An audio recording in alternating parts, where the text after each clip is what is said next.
Welcome back, everyone, to Legal Shenanigans Theater and Dude, Where's Mom and Dad? The continuation of the Chandler. Well, it was either that or Guess Who's Coming for Dinner, and I thought that might be a little bit of an old movie. That What's in the box? well, then I thought that from straight from John Doe's collaboration on Seven, but it. Yes. I decided to go Dude, Where's Mom and Dad? Now we are finishing up the state's opening statements, and then we will move on to the theatrical performance of the year, the defense's opening statement. That's one way to put it. It was a triumph of mediocrity. Yes, it was. And To be fair, though, she had beige on beige on beige Chandler to represent. true, very true. And just FYI, you're a little quiet. Oh, okay. I I had chest issues with my mic. Apparently, when I was pulling forward, my boob was like, no one wants to hear you. Yeah. Just wants to be in the conversation. Yeah. So we are still with the state so far, and Judge Bowtie. Always good. Yes. And the mask. So let's. Oh, yeah, the masks. Called MATC and pretended to be Chandler to try to finally get some information. So we are at the part in the opening where Bart may be finally getting an inkling that Chandler's college, school, and, well, mainly college, shenanigans have been proved to be, not only is he not going to school, but they owe $2,000 towards his non-tuition. Yeah. Yeah, about that. Not sure how that works exactly, but still. Well, I think he would sign up for classes that last semester, but then he withdrew. But he, being as Chandler as possible, withdrew after the start date or the cutoff day where you can get a refund. Okay. That makes sense. So not only does he not have a certificate in solar panel repair, and he's not, going to go work with the Navy SEALs and X. NASA. Turns out they owe SpaceX. Oh my God. Just why? Information on what's going on. Just as any of you could call any doctor and pretend to be your kid, you know their name, their social security number, their birthday. You can get through. You can get through those minor security things. Bart called MATC, said, I'm Chandler, and I want some answers. And for 17 minutes, Bart Halderson, just before his murder, talked to a man named Omar Job.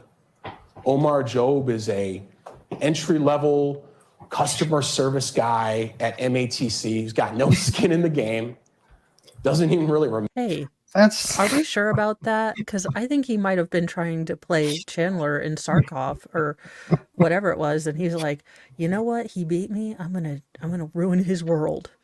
I mean, phrasing too. He's got no skin in the game. I mean, really, dude.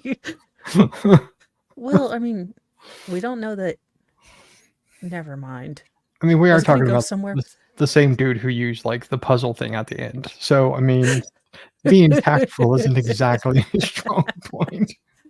Well, he didn't say he didn't grill him with questions. So, I mean, he sauteed him gently about the questions. We used a wok. Remember the call, but it was recorded for customer service purposes. And Bart Halderson questions Omar, and he's very mean at first. Because in his mind, he'd been getting screwed around for a year on where his son's transcripts were and what degree program he was in and why he hasn't graduated yet. But toward the end of the call, Bart asks Omar Welcome, Job, hey, do Captain any of these Kern and people work there? everyone. Alyssa Brandt, Daniel Spieth, Aaron Hoover. And he's told no, they've never worked there. At this point, I'm kind of proud of my kid. If he's gone through this much length to lie, I mean, not proud in that he's not going to get, biffed right across the back of the head and like, what the hell are you doing? But more like, wow, if you wanted to do something and put as much effort into wanting to not do something, maybe take that energy going forward. Yeah, like encourage him to be like a creative writer or something. Yeah. I mean, it does take an awful lot of effort to go I through know what he he's just did. he's like, okay, well, my first fake name didn't work, so I've got to make up another name. And I also got to get a burner phone, Yeah. or just a track phone to call my dad. And make all the fake Gmail addresses for all the different I employees know. at the school. I mean, and then he had Kat going too about like where the apartment was and all this stuff. Like, I mean, the kid can actually do Okay. a little bit of research and like put a little bit of effort M. Night into it. Shyamalama plot twist here. But what if the parents have known all this time that he's lying? They're just waiting for him to come clean about it? Oh, that I wouldn't I say that mean, would be far-fetched. I mean, parents, I mean, I'm not a parent, but I mean, my parents usually knew when I wasn't exactly telling the truth. So I'm going to assume yeah. that's with most parents. Well, I mean, the dad was an accountant, so maybe he's just waiting for him because he knows half the things that this kid is saying are things that are unlawful to do, and Yeah, no company's going to risk, going to federal pound me in the behind prison for this one little dude. this is also true. But I've also heard that, like, when it comes to accountants don't really pay that much attention to their own stuff. They hire other people to do it for them because they're always paying attention to what they're doing for everyone else. So That is true. I don't know. I mean, it's definitely possible, but yeah, this I whole guess it would be more heartbreaking if they knew the truth and they were just waiting for Chandler to kind of man up, and then, instead of manning up, he decided to unalive them. All right, so yeah, I'm going with they didn't know. They were just extremely gullible people. that may be the better option actually. Yeah. There. And in fact, they haven't. And he says, that'll be it then. That'll be it then are the last recorded words of Bart Halderson alive.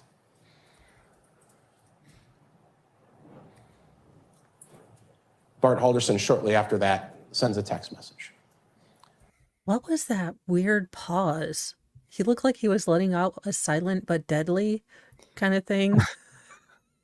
I think he was trying to like give the big dramatic effect, but it kind of just fell a little flat. Like, Yeah, because I picked up body language, a bunch of guy boys. That was a fart.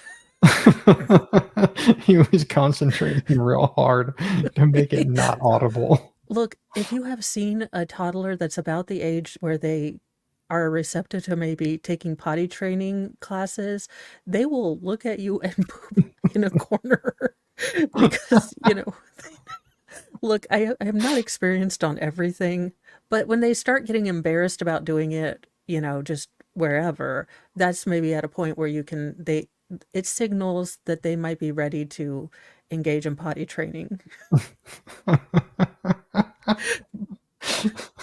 You learned Duly something noted. new, Veilhammer. I will make a note of this. Well, how does that work with old people then? I, Is it just I don't reverse? I don't know. When they I stopped caring, they just put them back in diapers? Possibly, or maybe when those muscles that are the difference between a shart and a shat. Maybe when those get, you're just like, eh. And yellow. No, just kidding. Text message that ultimately sealed his fate, which was a text to his own son. And it says, I spoke with Omar Job. Now, What happens over the next 24 or so hours is a bit unknown. Homicide investigations are a lot of unknowns because the two people who are the victims, who maybe know the most about what happened, are of course dead. But there's not much verifiable information that happens over the next 24 hours. It's also unknown if Chandler even knew who Omar Job was. Of course, he wasn't going to MATC, so why would he know who some lowly entry-level customer service guy was? He wouldn't. But Bart Halderson did. And when you look at Bart Halderson's work calendar, that he maintains at his accounting firm, you see something quite interesting. Remember at the beginning, I said I wanted you to remember a date and a time, which was that the Haldersons were killed between 3 and 5 p.m. on July 1st, 2021. Guess what was on Bart's calendar at that exact time? He was supposed to have a meeting with the people at MATC with his son. So he's supposed to go to MATC and have this meeting at 3 o'clock on July 1st, 2021. Of course, that meeting couldn't happen because he wasn't going there, and none of the people were real, but Bart Halderson knew that. Wait a minute.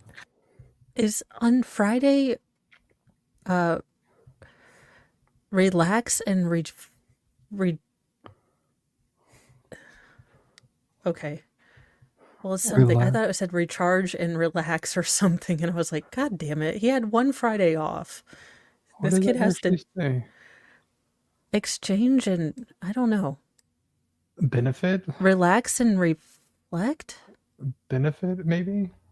Recharge and reflect. That's what I was. So that was supposed to be for the Oh, whole day. Recharge and reflect. I Damn it, mean, Chandler. that's on Your a dad Friday. has. That's a Friday, right? Yeah. Yeah. So some companies, like they have a rule, like no meetings on Fridays, like unless obviously I Oh, guess in his case it may be like okay. unless it's a client or something, but like I work at a company where we're like that too. Like we have no meetings on Fridays unless Hey, they're like Sal. absolutely necessary. Okay, So that it could that be makes something more like sense that. because I was just like, God damn it, Chandler. He gets one day off a week to recharge and reflect, and you unalive him before the very day that he was going to do all this reflection? Damn it. I mean, it's sometimes reflecting isn't nice. Well, probably. Oh, Lord. Bart Halderson. Why do I notice things like that?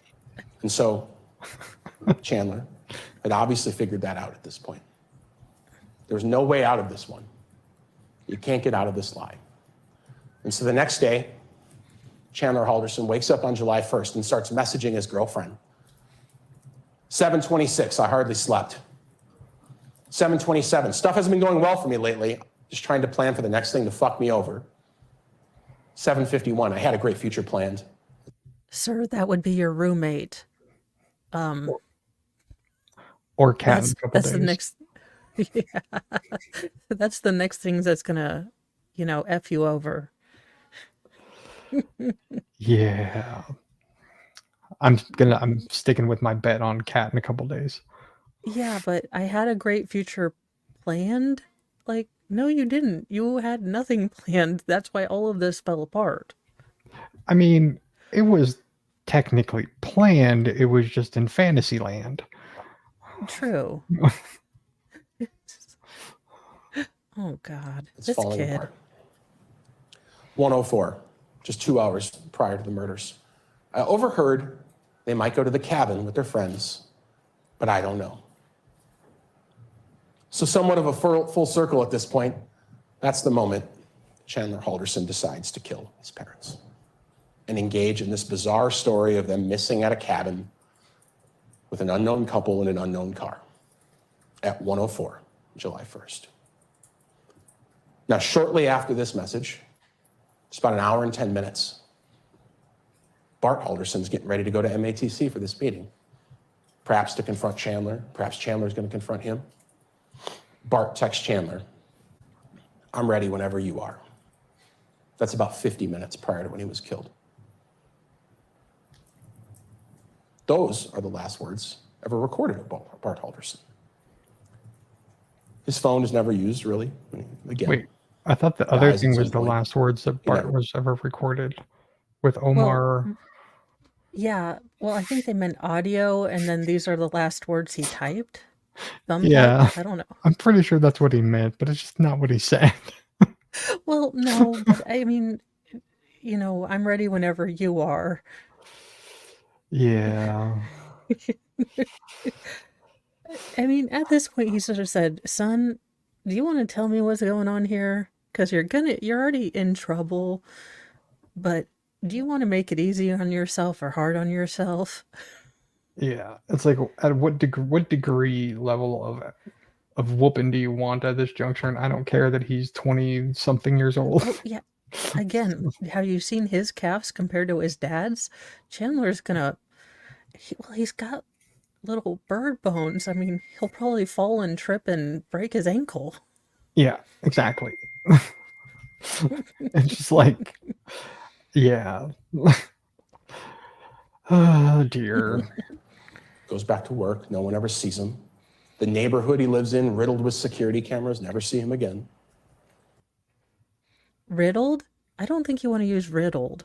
You could say full of, but riddled sounds diseased with cameras. Actually, I don't we think you have could become use the our word own. riddled either, considering how many pieces there were. With bullets? I mean, Well, I mean, yeah. from what it seems like, I don't think he was riddled. I mean, apparently all that hand-to-eye coordination that he was working on in Tarkov paid off. Well, there you go. So there you go. I'm ready whenever you are. What the evidence will show in this case is that sometime after the "I'm ready whenever you are" message, and probably just around 3 o'clock when he was supposed to go to this meeting with MATC, Bart Halderson was shot in the back multiple times with a high-powered rifle. And after shooting his dad, Chandler texts his mom, "Dad's phone died. Text or call me. And get sewed on your way home. I have an extra hour of work." You know he didn't have an extra. What an absolute jackass. So right at the end of her life, well, she doesn't know it, but she's still going to be getting him a Dr. Pepper. Yeah. I What mean, a douche. picking Dr. Pepper Mo is probably the greatest thing ever, just because, the whole 23 flavors and things, especially with the barbecue that's going to happen. God. No, I don't. I'm more pissed off that he's making her Yeah. because she sounds like she's selfless and she does everything for him. And he's like, "Mom, look, I'm over here trying to dismember Dad. Would you please bring me home a pop?" Yeah. I mean, she does sound like a very typical, like, would do anything for you mother. She sounds like she was a great mother. I know there's some debate whether or not she was a helicopter parent or whatever. Yeah. Whatever. But it's like, she seems like she was a wonderful mother that cared about her kids. Yeah. And And that's what makes this really sad, actually. yeah, well, and he makes the final act, that she does a selfless act of service. So, Chandler, I truly believe this, but your mom went to extra heaven after she passed away, and you're going to be going, well, I'm afraid that there's a level of hell that looks just like Daryl Brooks, and you're going to be stuck with him for forever. Yeah. In Fort Grounds. Some people use Dr. Pepper. I thought so my brain read that as, some people put people in their Dr. Pepper. Which, I mean, there's probably somebody that does. yeah. Oh, Lord. Hour of work. But he was delaying her getting there because the evidence will show he needed to move things around, prepare for what he was about to do when she showed up. She responds, "K, I can," smiley face. Those are the last words of Krista Halderson alive. Shortly thereafter, around just after 5, neighborhood security cameras, the Haldersons didn't have one, but the neighborhood, a lot of people did, show Krista pulling in, getting out of the car, walking in. She's never seen again until her legs are found out by the Wisconsin River. But just after killing his mom and his dad, the evidence in this case will show that Chandler went on his phone. If you go on your phone, I don't know if any of you have ever taken a note. You can take notes on your phone. The iPhone has an app called Notes. We got some raw data, and I'll put it up here in a second. I won't put the raw data because it's a bit challenging to see. But Chandler creates a note about 5:11 that day on July 1st, probably minutes after killing his parents. And the note reads, "Weekend chores, H2O2 lemon." What? H2O2 is the chemical name for hydrogen peroxide. You'll hear from people in this case, it's essentially a household cleaner to clean up blood. Lemon, it deodorizes. It's also a wound debrider and a mouthwash. So, okay. It's good for a lot of things, actually. Yeah, but I wouldn't have put the chemical name down. In fact, I probably wouldn't have even spelled the correct, like, English word right, but my phone would understand what I mean. Maybe this is where what's his name, Joel Guy, got his inspiration from, is to make sure you write everything down. I think Joel Guy was before him, so maybe he watched Oh, Joel Guy that's Jr.'s trial, and he's true. like, I better not make a murder notebook. I'm going to put a note on my phone, and then I can factory reset it before anyone finds out. Yeah, and just not like, making sure it doesn't sync to the cloud. Derp. Well, you know how Sarah Boone probably pushed delete on her laptop and thought that made the phone just clear. Yeah, I mean, there's a lot of things that I think that Sarah Boone could hit delete on, and her laptop's not one of them. True. Things mixed together, it's a pretty cheap cleaning product you can have at home. So Chandler writes a note after murdering his parents. H2O2 lemon. Door handles. Move your shit upstairs. Get a job. And clean the floor. He then does just that. Spends the afternoon cleaning the house, eventually jumps in the shower. We know he's in the shower because his girlfriend and him.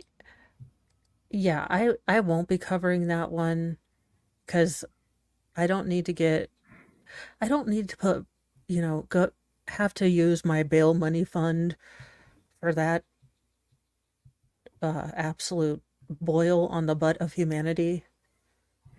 Besides, I think I'd nuke my channel. Have you seen, so it's a big story, but this dad made his son run on a treadmill to the point that Yes, his injuries either falling off or possibly not feeding him and long-term injuries, well, just tearing on his body from that.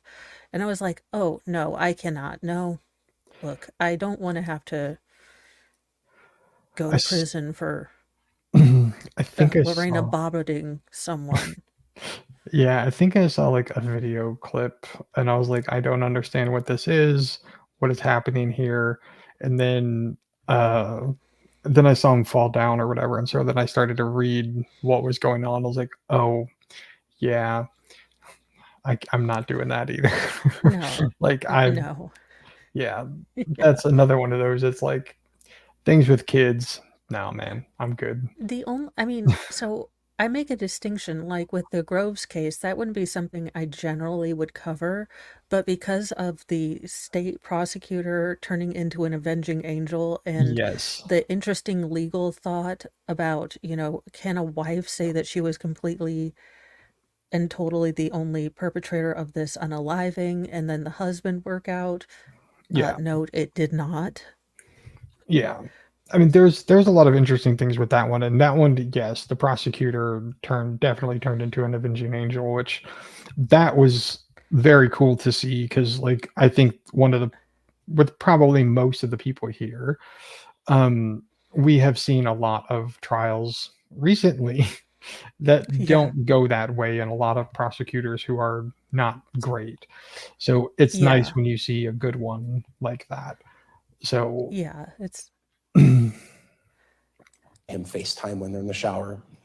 No judgment, but that's what happened. And the girlfriend took a screenshot. We God. know he's in the shower. They say they're good nights, and Chandler says, I'm going to bed.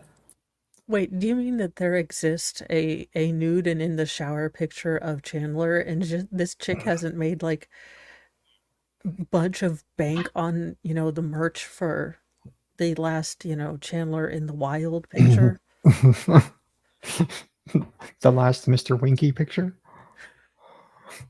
Can you imagine this poor cat, even if she wouldn't notice, her nose if it wasn't on her face, what a tremendous amount of baggage. Like, you think you have a bad, lousy ex. Let me tell you about my ex. Yeah, Cat this wins is the terrible true. exes award for right now. Yeah, I think she definitely wins the terrible X award for sure. Oh, interesting. That sounds like a good idea. I might do that too if I find some Mr. Mo decides to tell me, like, this year, after we've been together for years and years, that he really doesn't like ribs. So I've been making ribs a lot because I thought he liked it. He just never said anything about it. Now I'm just going to get ribs to spite him for another 13 years. I mean, there's nothing necessarily wrong with that. I mean, if we didn't say anything, it's like, Well, I'm just like, why are you telling me this now? We've been together for years and years. He's like, well, I mean, whatever. It's yeah, food. to each their own, I guess. But it's just like, I guess if it was me, like I would tell you up front, like, hey, by the way, like I don't like this. You'd think so, but maybe I've had that twitchy Sarah Boone eye too many times where he's just like, you know what? I'm just gonna say it's okay. I'm gonna say it's okay because I'm scared. Yeah, I'm gonna back away from this one this time. We're entering the danger zone. That sounds like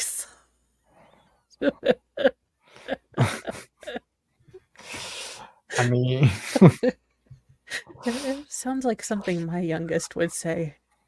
Probably my husband too, to be honest. But he doesn't. He goes to gas stations. He's carrying out large bags of ice. Because what Chandler had done that night, Okay, those are regular bags of ice. yeah, I hear large bag of ice. I'm expecting it to be like a 60, 70 pound yeah. bag. Those are Quickie Mart size bags. Would you Just like a like, squishy with that? hey, I was so nervous about that for bakers because the person I had was definitely, it could have gone very wrong had I gone literal on the interpretation.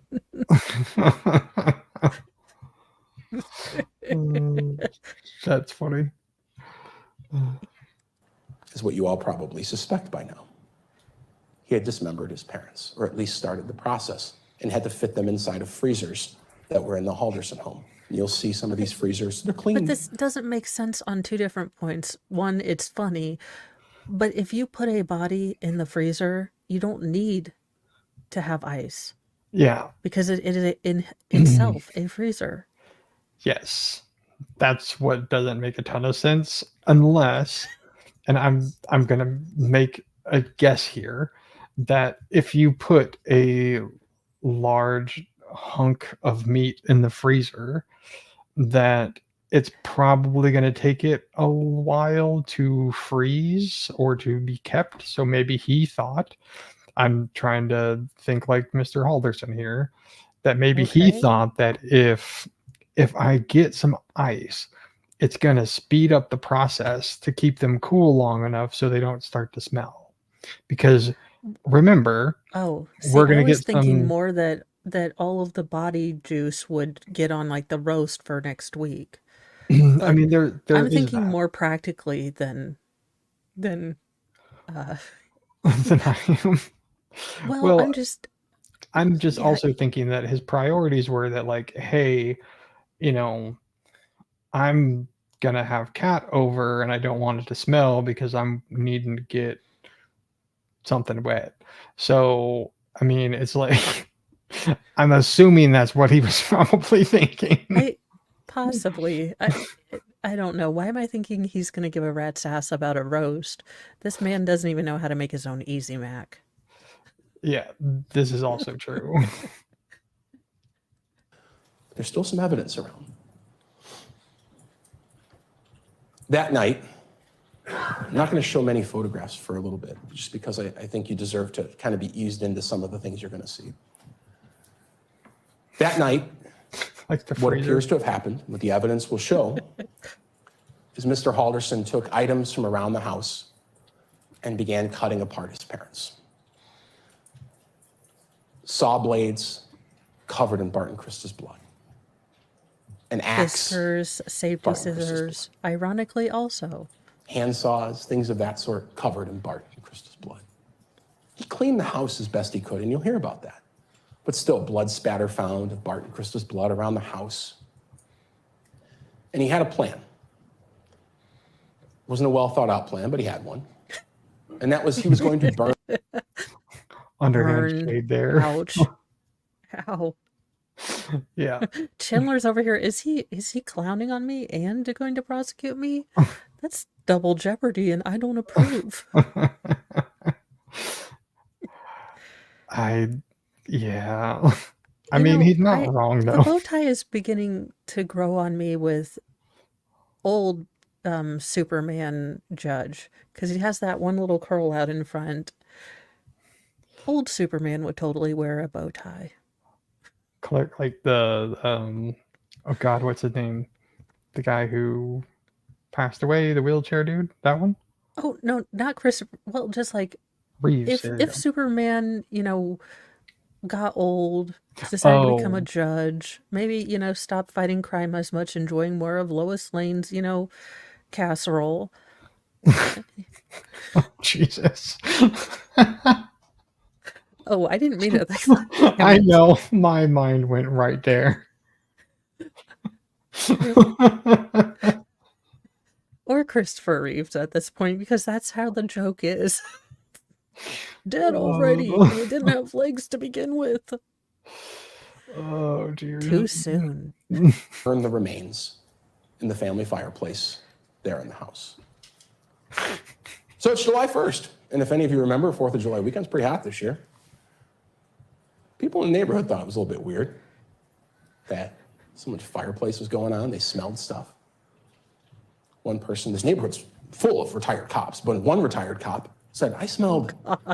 like a barbecue, smelled like a pig roast. And he said that just not knowing what it was at the time, talking to the police. Because it was Long Pig. Oh my God. We could have gotten through this without him throwing that in there. Yeah. You could just say, you could have kept it at, people thought it was weird that someone had a toasty fireplace in July. Yeah. You could have left out the baby back ribs joke. I mean, like, Yeah. I'll make it, but Well, like, yeah, it's just, well, I mean, did you have to say barbecue? yeah. We're not mature enough not to And take that night, it there. a neighbor who had a security camera behind the Halderson home, way far away, was able to catch something. Because it was pitch black at night, he was able to catch just a little glimpse of all the windows in the Halderson house. We have an expert that's going to come in who works with video and light analysis. And he's going to tell you, he was able to figure out which window that was. And the window it was that he was looking at in that camera footage that kind of just Audio piqued his coffee, you attention win. was the window by the fireplace. And for many hours over the course of that night, the light flickered, came on, died down, on, down. But in the early morning hours the next day, he'd been up all night doing this. please tell me that Chandler wasn't in there doing like weird shadow puppets along with. I mean, they were doing something, but that wasn't it. It just, oh my God. We could have just said, you know, the camera. It's like when he goes into details you don't need, because my mind will never use that knowledge for good. I will come up with Chandler Halderson doing some sort of shadow puppets of Star Wars while his parents roast. Yeah, I mean, the creativity that you could get with, two hands and another appendage.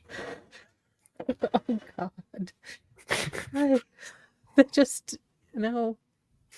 Because you'll learn you really can't burn human remains. Your home fireplace is not going to get hot enough to do that. It takes an extraordinary amount of heat. If you go to like a crematorium, you're inducing it with oxygen, chemicals, not a residential fireplace. So what you're saying is he should have had some Aquanet on him?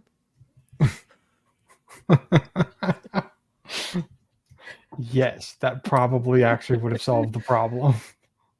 Hey, it's being induced with, a very flammable thing. I think it's almost like this defense attorney or this state's attorney is just daring the next guy to be like, you know what? I heard you say that it couldn't be done at home. Watch me. Yeah. It does kind of seem like that he's like, yeah, you can't do it this way. Or maybe he's trying to entice people to try it, and that way he'll just keep catching them and prosecuting them.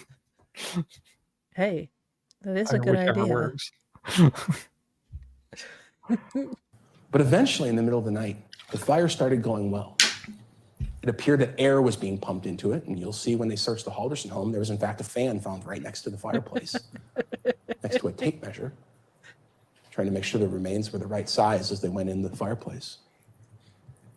What? But that light at one point grew. So that was more for the Aquanet comment than incredulous that you can't barbecue people at home. So that's insane. Hairspray's $8. Yeah. I mean, I don't have hair, so it's not like I'm in the market for it. But I have both my hair and fake wig hair. Look, this is getting too expensive.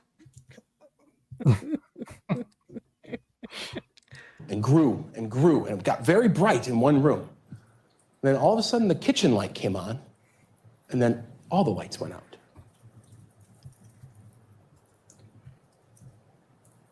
I don't know if anyone's ever taken a hot Pyrex pan out of the stove and put water in it, or dumped hot water on your windshield. No, because that's dumb as hell and it'll explode. yeah, That's why they don't have you do canning, especially pressure cooking or pressure canning near a window. They tell you to have that shut.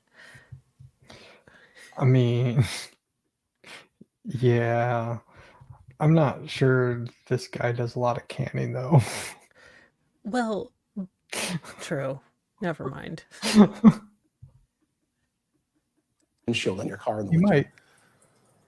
Okay. but it who explodes the hell- glass. Okay. Yes. Also, no one, even as dumb as I am about cars, I know you're not supposed to put hot water on a frozen windshield. You're not? Well, unless you.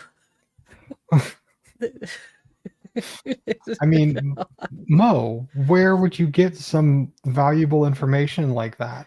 Where would you possibly learn this from? Probably because my mom, when seeing I had hot water once, asked me what I was going to do with said hot water. I said that, and she looked at me like I was a dog trying to do algebra, but I was too dumb to even attempt that look. And she's like, no, that will explode it. So I said, okay, Mom, I'm not going to do it. Yeah. Apparently in Wisconsin, though, it's just have at it, guys. The evidence in this case will show that what happened was the fire had gotten out of control, burning these human remains. Human fat was rendering out. It was igniting. So Chandler threw water on it. But when you throw water on your residential fireplace, you break the glass. And that's exactly what happened.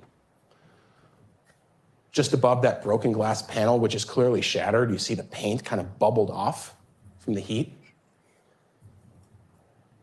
This is in the search of the home some week later. Fireplace is clearly used. The police noticed something interesting about this photograph, which is, despite being clearly used, the logs are rebuilt. Someone had cleaned out all the ashes. Hey, that's nothing confusing. Maybe Kat wasn't supposed to survive. I mean, maybe he was just practicing good safety because you're supposed to clean out the ashes after a fire.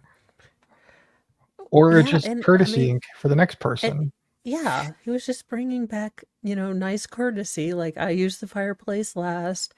Don't know if you're going to use it for the same thing I did, but I will put logs back in there Yeah. like a gentleman.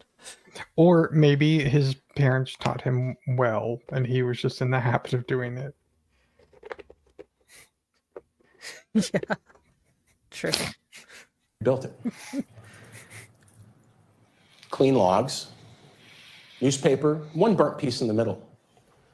But what stuck out to police right away was that little rock right there. They thought, what is that? You'll hear from the people who collected this evidence. You'll hear from an arson specialist from the Dear Department Lord, of Justice, a Yamaha. guy named Bill Boswell, who come in. You'll hear from a forensic anthropologist, a doctor named Cristina Figueroa Soto, who will tell you, we were all interested in what that was because it was out of place. So they pulled it off and they put it on one of these fancy police deals. And the forensic anthropologist took one look. Okay, wait, no. What is a fancy police deal? Does he mean a microscope? I mean, I'm assuming that's what he meant, but I was He's over here trying like, to yeah, give they him the use benefit. we use our supercomputer and we have data and then we Yeah. read it. And we used a microscope. And Adobe Paint Shop. Yes, hocus pocus, out of focus. Yeah. That is the Look at it. motto And she said, of the Wisconsin, whatever, police lab or whatever it is. True. this is a human skull. He had burned his parents' heads in that fireplace.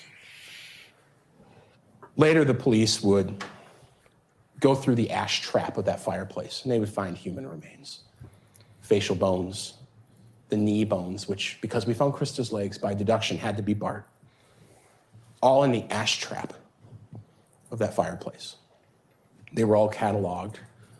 Now, burnt remains can't be tested for DNA. There's no biological material left, but they're able to tell it's human based on the structure of the bone.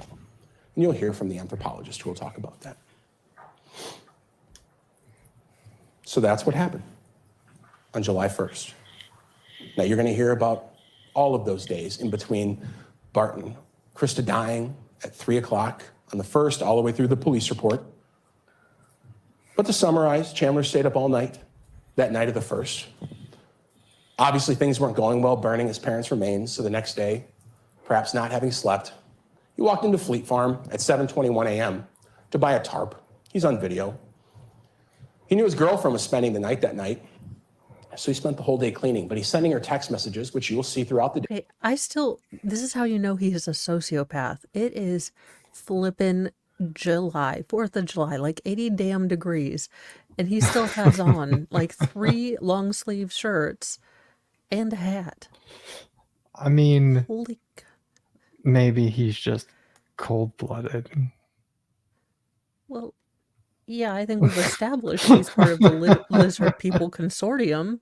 I mean, I don't know how they managed to get a halfling in, but okay. Wah, wah. The real Chandler Halderson is somewhere in in the fairy realm, just being a normal human. Day, asking her to bring him hydrogen peroxide and a mop, because he still needed to clean up. The next It was day, a Swiffer, sir. Saturday, July 3rd, 2021. His girlfriend leaves early in the morning. That's the day she snaps that picture of him out by the Wisconsin River dumping off his mom's remains. He spends the rest of the day hanging out. But when he goes home and says he's going to bed that night, this young man who supposedly couldn't drive or carry heavy objects, his phone Welcome, records Slidey Pie show that he's up from near the Wisconsin from River in Rumble. Portage. As if you're driving the interstate up to the Dells, right when you cross the Wisconsin River, off in the state land there to the right. For about an hour, in the middle of the night, the police tried to search that area. It was impossible with the currents. Whatever remains were thrown in there are lost forever. July 4th, 2021, this is the day he texts himself. Spends the day with his girlfriend's family, goes to their farm to use the pool. That's the day he says, hey, can I come back tomorrow? Goes to some fireworks. He's living a normal life. No mention of his parents. First of all, how dare you?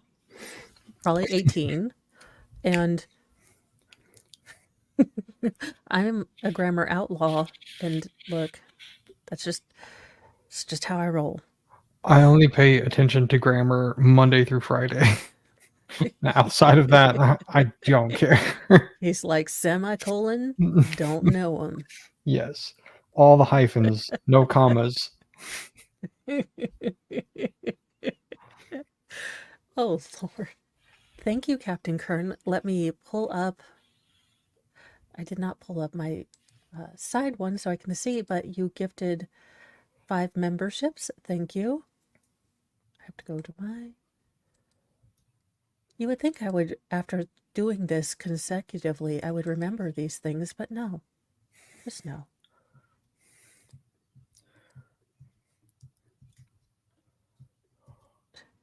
All right, okay. those went to Jason J, Jem, Legendary Racing, Janine J, and my mama. If you are in fact my mother, though, look, there's a channel mom, and I would of course never be making fun of you ever. I just made up a character mom in my channel.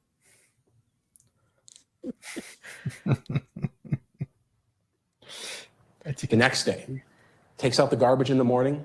Who knows what was in that garbage can? We've thoroughly searched the landfills, but it's impossible to find anything.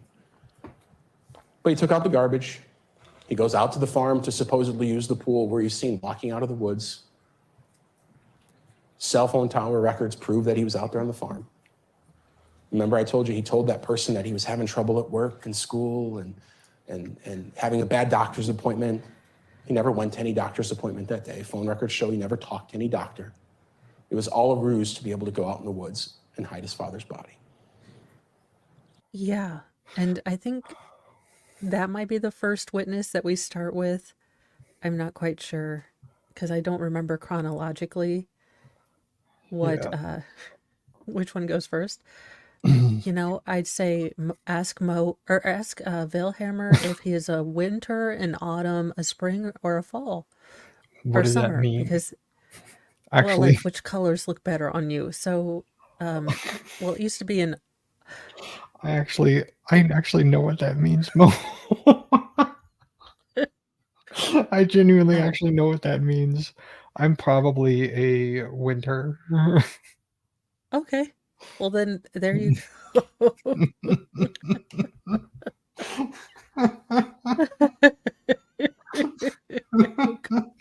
The next day, not much happens because Chandler was up all night.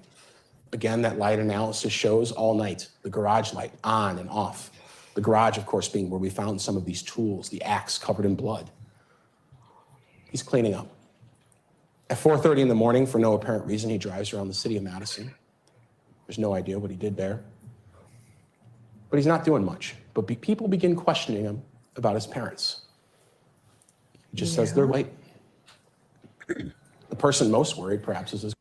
This is the dumbest part of both Joel and Chandler. They just assumed that no one would care about their parents beyond, you know, they only come to them when they need money or things like that. That their parents were completely independent people outside of him. Just weird. his girlfriend. She thought that was unlike them. The next day, he drives back to the farm, throws a bag of bloody rags into their garbage can that's out by the Why? street. And at 11:22, he texts his girlfriend that he's finally going to the police. We know the bag of rags came from his house It has been because they were brought in the up they Target bag might his be. girlfriend picked up from Target. And she did the curbside pickup. So her name was printed on the outside. It was when she brought him hydrogen peroxide. He filled the bag with bloody rags and left it at the house. The next day, he starts Googling body found, Wisconsin dismembered body found. He's walking door to door asking about security Okay. cameras in his. Also, Vale, if you had two sets of phones that you could look this thing up on, would you use the phone that you currently use all the time, or the fakey, track phone that you bought to convince your parents you were also a, guidance counselor at school? I mean, I would use a VPN with a browser that is privacy based that doesn't actually Well, save your probably. history. That's what I would do. Well, look, Chandler hasn't been playing The Matrix. He's been playing Tarkov, so he doesn't know how to code. True. This is very true. His neighborhood. And at 4 p.m., they take him downtown and they arrest him at 641. So that's the story. That's why you're here for a couple weeks. Like I said in the beginning, a lot of cases end with the murder. This one, it's just a small piece of the puzzle. None of the things that happen after, and none of the. Maybe not puzzle, maybe like one of the parts that you get to look at. One of the parts that you get to look at? Well, just one of them. It's the damn only it. one we found. Look, we amputated this trial down to dismemberment level. We slimmed it down. Damn it, can't say that either. Oh my God. This is why I can't be a lawyer, because if this were a case that came on to my docket or whatever, I would put so many veiled references to human cannibalism. No. Yeah, we cut it down. we Shaved boiled an it inch down. off here or there. Yeah. We seasoned this case with 11 spices. Lawful law. Oh, okay, so that's theirs. Now, where is the... And for lunch, you're all getting barbecue. All right, so now that was a pretty darn, insightful and awesome opening statement. So I'm sure the defense will do just as well. Yes. Don't look at the time. It doesn't mean anything. It's really good. Yeah.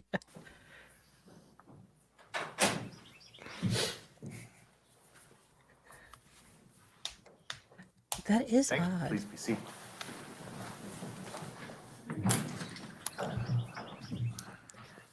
The curly Q in his hair at the front bothers me. Attorney Dorrell. Well, that's why I said he's like, it looks too much like a pin curl that I have to do for vintage hairstyles. And knowing how you make one of them, I'm like, does he stand in the mirror every day to give himself a curly Q? I mean, it stands out because the rest of his hair is short, and I know that's really long because I know what you have to how you have to do that with long hair. And it's like he's holding on to this one strand of hair that's still holding on strong, that's growing, and it's like, and he's gonna do something with it, by God. Well, yeah. I mean, look, who among us hasn't had a terrible haircut and then just never cut their hair again? Actually, funny that you say that. That is how I ended up shaving my head. It's because I used to have hair down to my shoulders, and I got it trimmed up, and I looked odd. And I was like, shave it. And I've been shaving my head ever since. Now we must find the one picture in existence of Vale with shoulder length, a bob. I have several. All right. Well, now that we've learned the dark reason that Vale is bald, we can go with the, I'm sure, not convoluted defense statement. Thank you. If you would, please. Even the judge is like, how the hell are you going to go after that? Got something I'd like to hear it.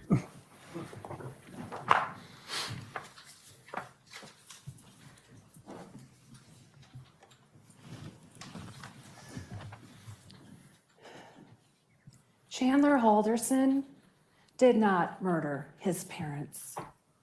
He is not guilty of those crimes. Chandler Halderson is 23 years old, young man. He likes to play video games, play with his dogs, hang out with his girlfriend, and he lived peacefully in his parents' home. Until he didn't, ma'am. I was gonna say, it's like, oh, I'm sorry, you unalived them in a video game. Oh my, yeah, but I love how she just comes up and kind of says it like, look, Chandler did not murder anyone. Yeah. They sacrificed themselves because they loved him. Just like, ma'am. In essence, that is kind of what she's saying. Yeah, I mean, but just, Yeah. just the most passive, like, look, perhaps there was extenuating circumstances. Yeah. Like ninjas. I mean, you've all heard what Yeah. Jodi Arias said before. I mean, at least she put in a little effort. It wasn't good, but she put in a Yeah. little effort. He was just a normal kid. He is a normal kid. So what did happen? What happened to the Haldersons? What happened in that Haldersons home? Remember those questions.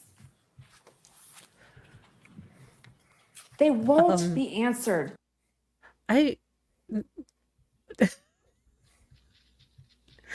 What happened to the Haldersons? We just had a guy spend an hour telling us what had happened, what done happened to them. Yeah. It's like, well, what happened then? Like you're supposed to have some reasonable explanation or defense, I should say, not explanation. Yeah. Some defense, like, Yeah. I mean, did he see is- the ninjas come in and do it? I mean, like, what happened? Yeah, contrary to what you've been told by the state, I mean, you know, Chandler wasn't even there. Yeah. I mean, do they have video of him going in and out of the house? No, then it never happened. Yeah. Oh, you mean he was already in the house? Well, shit, we didn't think about that. Hold on. Well, shit. Look, Chandler could have just walked in and his dad was, you know, helping the mob do, you know, their bank's taxes. So it was a terrible misunderstanding. Yes, the cheese mob in Wisconsin is terrifying. I mean, she's probably like, can I just keep the mask on? Yeah. Well, ma'am, you could, but it's a clown mask and you have to take the Halloween costume off. Well, Damn I don't want my face seen because this is Yeah. embarrassing. And I'm sorry that I signed up to be a public defender. Yeah. Can I get my name off that list as soon as possible? Thanks. At the end of this trial. Remember those questions at the end of this trial when you have to decide whether the state has proven to you that Chandler Halderson killed his parents because they simply don't know what happened.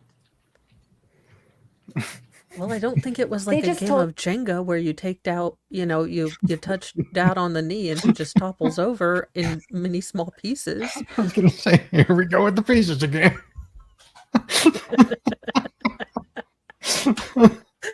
Look, I mean, it kind of happened that way, though, to be fair.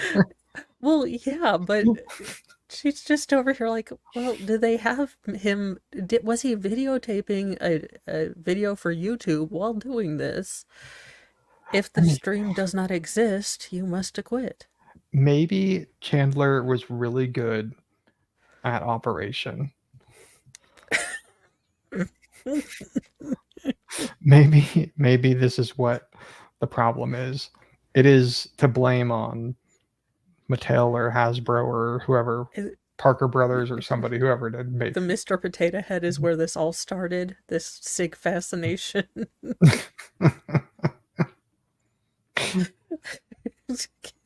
What this, Told you ma'am? what they think happened. We heard a lot of detail of the before and a lot of detail of the after. But one or two simple sentences, and then he killed his parents. Ma'am, this is not the own you think it is. Yeah, Them not going into great detail about how he unalived and then, dismantled the parents. yeah. And to be fair, I don't think they were simple sentences. I think they were compound. But it's just getting a little nitpicky. She's like, I am here to enforce grammar, and that if you don't film yourself doing a crime, it didn't happen. Yes. She is working with what she's got. I understand. Yes, that, and we but- all know it is not much. So, Yeah, but she looks. Well, she's trying to make a point. It's just she could have stopped with make the state prove everything that they've set out in their opening statement. Keep an open mind, and we'd appreciate that. Thank you. yeah, I mean, it would have been mean- much shorter, but it would have been. yeah. But I mean, like, even just look at this lady's face. This lady is not buying her own bullshit. This lady is like, oh She's my God, definitely this sounds not. dumber when I'm saying out loud than it did when I was writing in my head. Yes, it's like, I am divorcing my husband. He said this shit sounded good last night. And he's like, babe, I was just trying to be supportive of all the crap that you do. And that was pretty crap, but I was being supportive. You know The how you evidence get. will show you that there is a gap of evidence when it comes to that time frame. And your job is to listen to this evidence as jurors. Listen to the evidence from the perspective of a juror, not from the perspective of a story corroborator. Wait, No. So you're saying that presentation was all a narrative story, that we don't have the, leg of mom, back of dad, certain places. And also yeah, the judge can be a story corroborator. If the story is the truth, then, or yeah. reality, ma'am, I know you didn't want to come to work this Monday, but But don't they also? Isn't Robbery. there a rule about? I know opening statements and closing statements are basically kind of a free for all to a degree. yeah. But isn't there also a rule about some of the stuff that they do enter in? Like you're going to see, like, is it going to be an exhibit or not? Like, they can't just freely say that, because I've seen objections to No. that in other places. Well, so I do know that I believe this particular, the state on its final rebuttal after the defense, he Yeah, got objected to twice because he said, well, so and so lied. So I think as long as you generally stay within the parameters, yeah, we'll have to ask a real lawful law scholar like Daryl Brooks. yes. I'm pretty sure there's something like that where you can say like what your formed opinion is, but you can't say like, oh, you're gonna see him on video doing this, and like you don't have it. Like, Yeah. you can't say that. I mean, so yeah, True. because then they're gonna form an opinion before they even get started. Yeah. Anyway, Writing the state's story. The role of being a juror is a different role than being a person. And that may sound strange, but it is. It is. Well, yeah, but I don't think you divorce your personhood because that's how you get reasonable doubt of a general-minded person. Yes.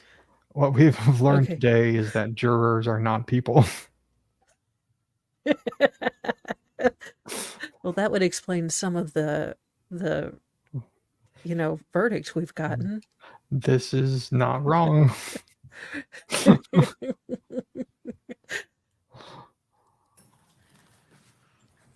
I think of when I went to law school way back in 1991, and there's a big part of me that feels I went into law school a human being who lived my life feeling things emotionally and relating to.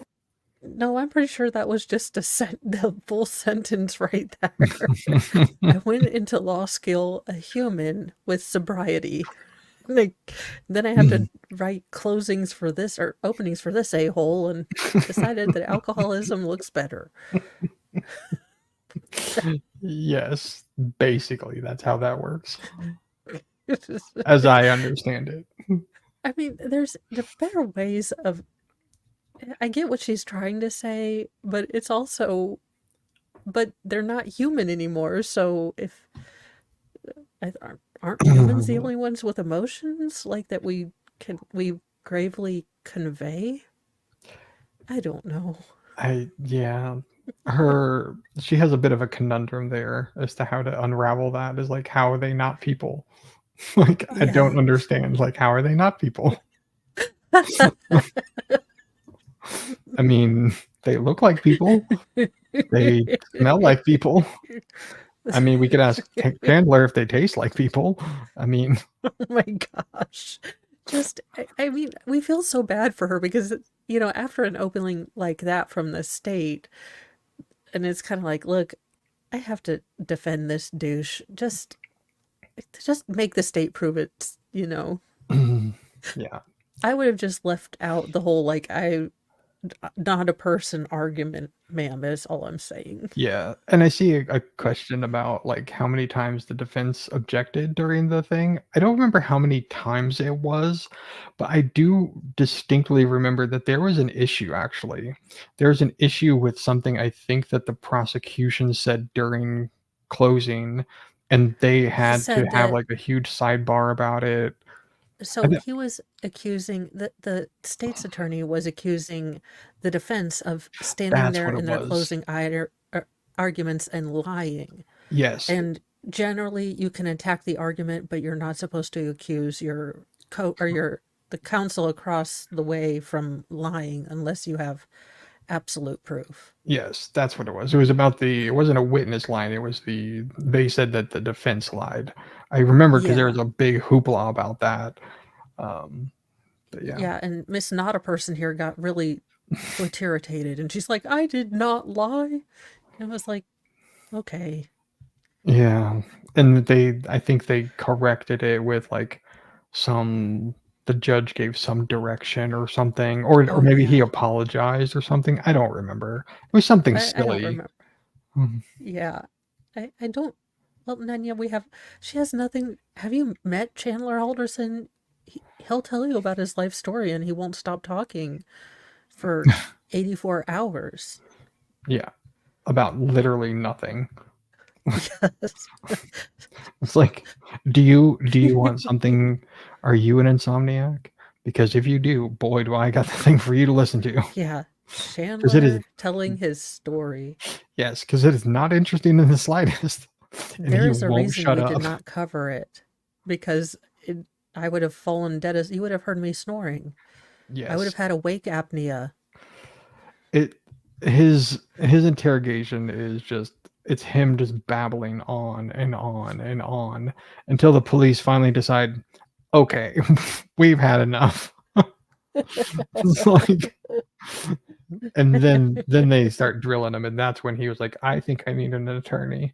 Actually, I think all he says, he doesn't quite do a gypsy where he's like, I need an attorney.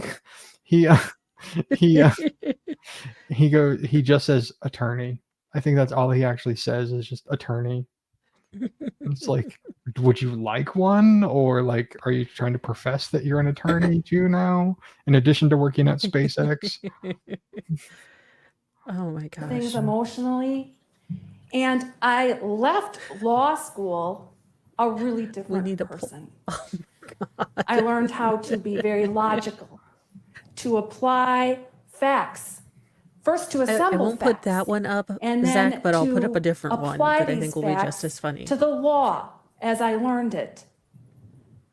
Oh, good Lord. Facts, laws, and rules, plus logic. That's your role here as a juror. Don't assume anything. Okay. Is this lethal weapon? Assumption Is the mother of all. mistakes. That's not the dear line, lady. Jesus. Get it right. Assumption makes an ass out of you and me. Yes. Isn't that it? That Okay. is one of them. And then I think in another one of the movies is like, assumption is the mother of all fuck-ups. Well, also, yes. I mean, it's like, it's not the line. Get it right, lady. All Can right, you- I have a different poll up. Are juries human or not? It depends. Where are they from? Well, we are not sure. Because I'm The starting to wonder story about that Wisconsin. you just heard True. assumes that Chandler Halderson killed his parents. You cannot Well, assume look, it's been a anything. while since I read that cover to cover. I'm waiting for the Your sequel. job is to presume that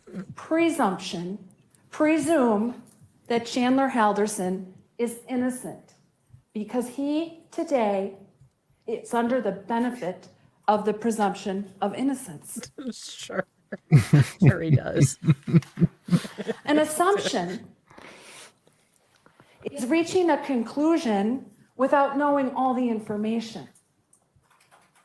A presumption is a principle that we all must follow. We must presume him innocent, and we must keep that presumption. Okay. This is freaking me out, but her hands are so tiny because she's a taller woman, you can tell. And she's built, Like a Wisconsin well-nourished lady. American. But her hands are so tiny. I didn't notice that until you pointed that out. But now you will. You're welcome. Now I won't If I have to notice see it. this, Unless and until the state proves every element of every charge beyond a reasonable doubt. That's not easy. It's not easy in a high-profile listen to the juries are. It's not easy in a case where we all know we're going to see evidence that is disturbing.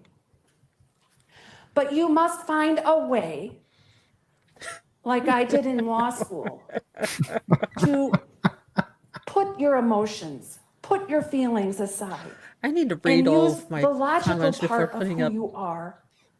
Be a juror. Assemble the facts, know the law, and apply the law. If it's not human, what are they supposed to be as a jury? Because you haven't said like mineral, plant, animal. Yeah, like what are they supposed to be? I'm still waiting in eager anticipation here. Well, you haven't told us what juries actually do, because if they're not human, I mean, what is jury Borg supposed to do? Yeah, I'm presuming that you're going to get to the point and tell me. Well, we had presumed that, but it just went into I was normal and then I went to law school. So now I have to make an assumption. I'm listening. I'm hearing what you're saying. I know what you're assuming, that I have a lot of student debt, and that's why I'm working here, and that you would be right. Logic without letting your feelings or emotions get in the way. And for each of you, you might have a different way of doing that. But I'm asking you here today to dig deep and find out how that will work for you. so that you can Oddly enough, presume if my Chandler client. had dug deep and just buried his family, I was gonna they wouldn't have say, found him. I was gonna say the same thing. If you would have did more than my client and dug deep, we wouldn't be here. Oh my gosh. But this kid, he's an idiot. Have you seen his arms? Have you seen his calves? He's not going to survive in jail. Don't make me send someone to jail. Yeah, let alone a shovel. Yamaha, I'm not putting that up, but I am giggling. Client innocent. Yeah, the one that's yawning right now with the tiki torch and you know, nighttime chance haircut. He actually has the female haircut in all the new Star Wars. Burn.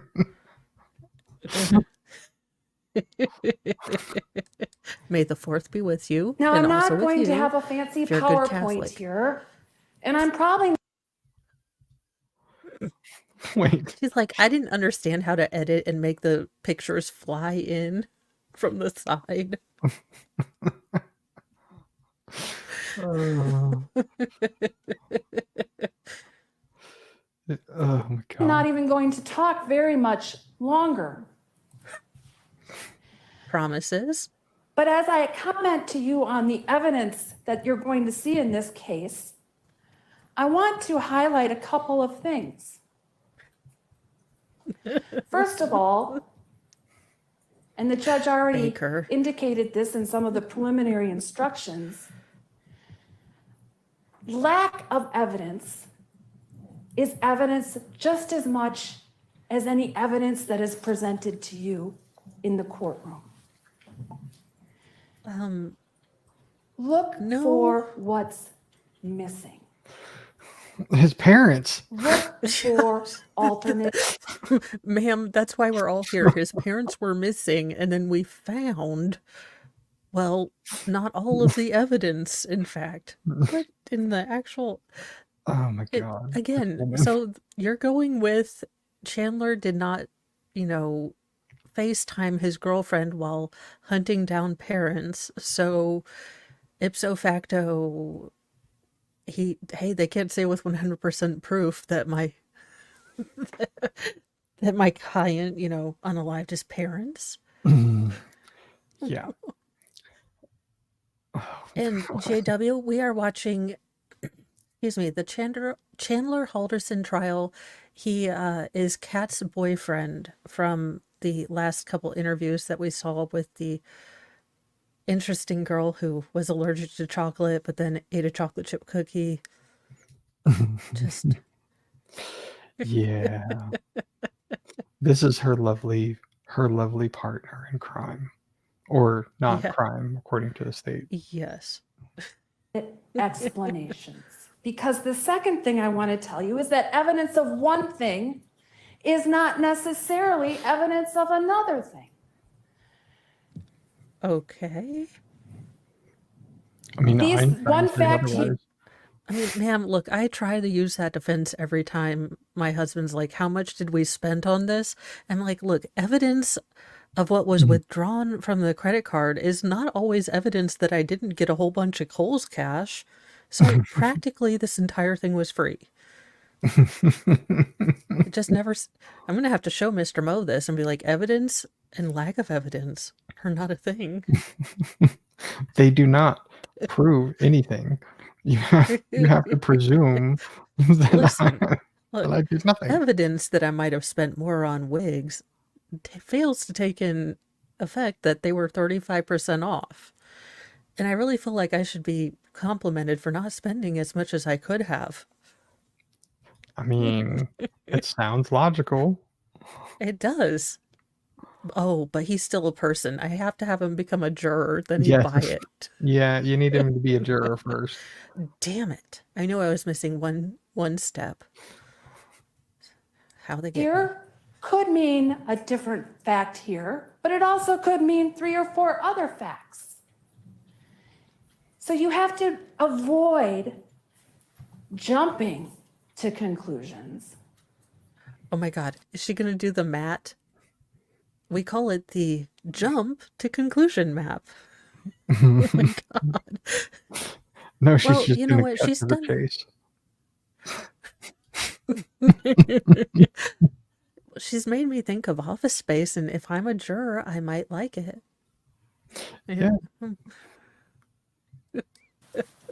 And really dig deep and look at what this all means.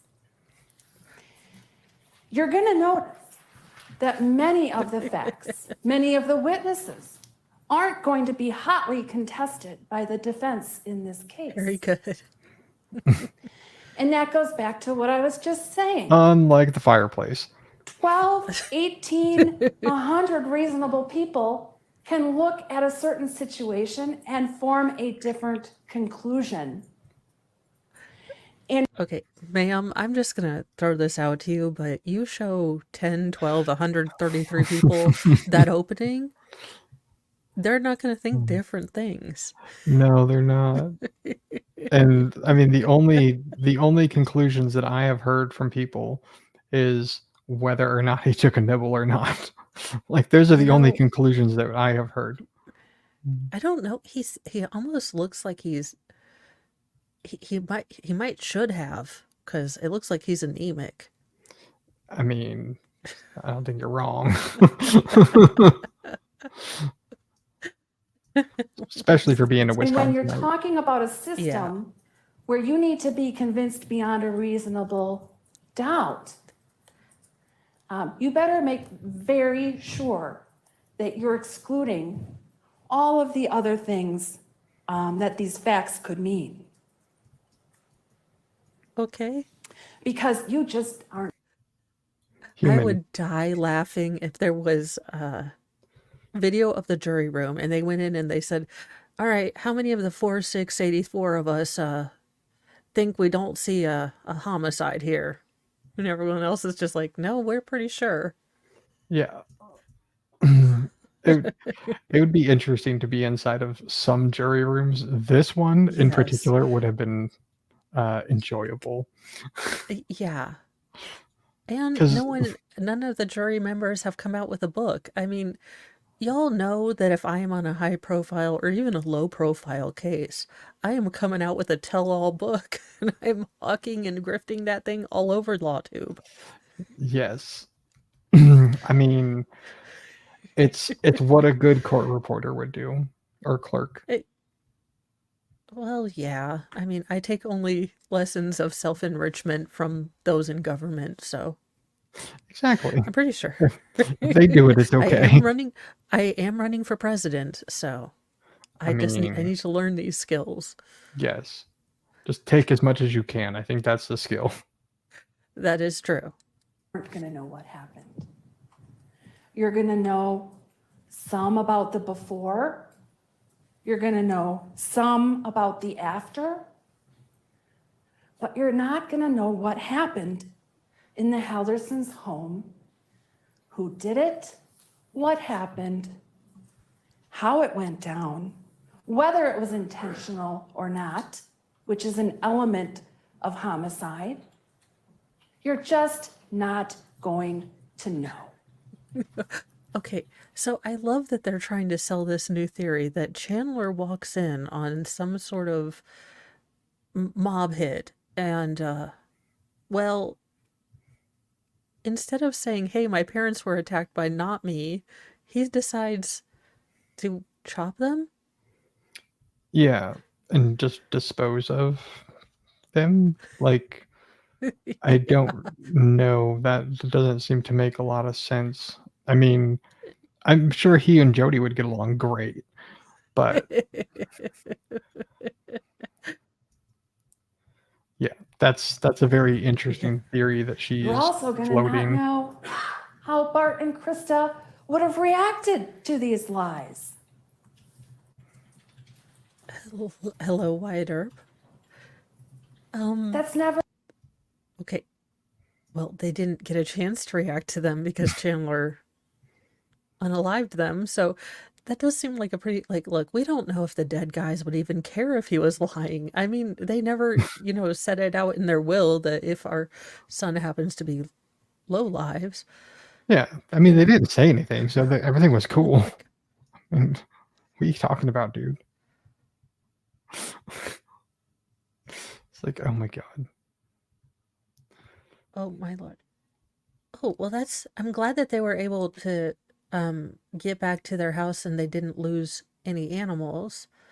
And I'm sorry that the damage was Oh no. worse to the mothers and oh, okay.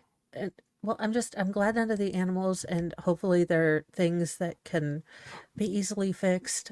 If you do live close to kind of where all of these things happens, most of the time you've got good things, that places that will work with insurance and things like that.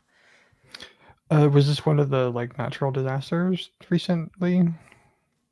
I'm assuming. I think it was the flooding. Oh, okay. That sucks. Never going to be explained to you why lying turns into murder or how lying turns into murder. Be sure to look for what you're not told, because that's evidence just as much as any evidence is. All right. So in order for us to charge someone guilty, we would have to know every single, I guess, the pattern of every single death. Pretty sure she's defending other people that they don't know, like, exactly when the unaliving thing happens. If this is her approach to every trial. Yeah, I mean, she is a defense attorney, so I mean, I guess it kind of makes sense, but it's like, it's like, well, that's not true though, right? Like, I'm pretty sure people get prosecuted literally all the time when they don't know how exactly something happened. Like, actually, Like I could think of a few cases, some in Wisconsin, in fact. Yeah. It's like, Your Honor, Daryl Brooks was only convicted because they had video footage of him doing all the things. I mean, if they didn't have that video footage, anyone could have done it. Yes. I mean, it was an SUV after all. Yeah. Oh my gosh.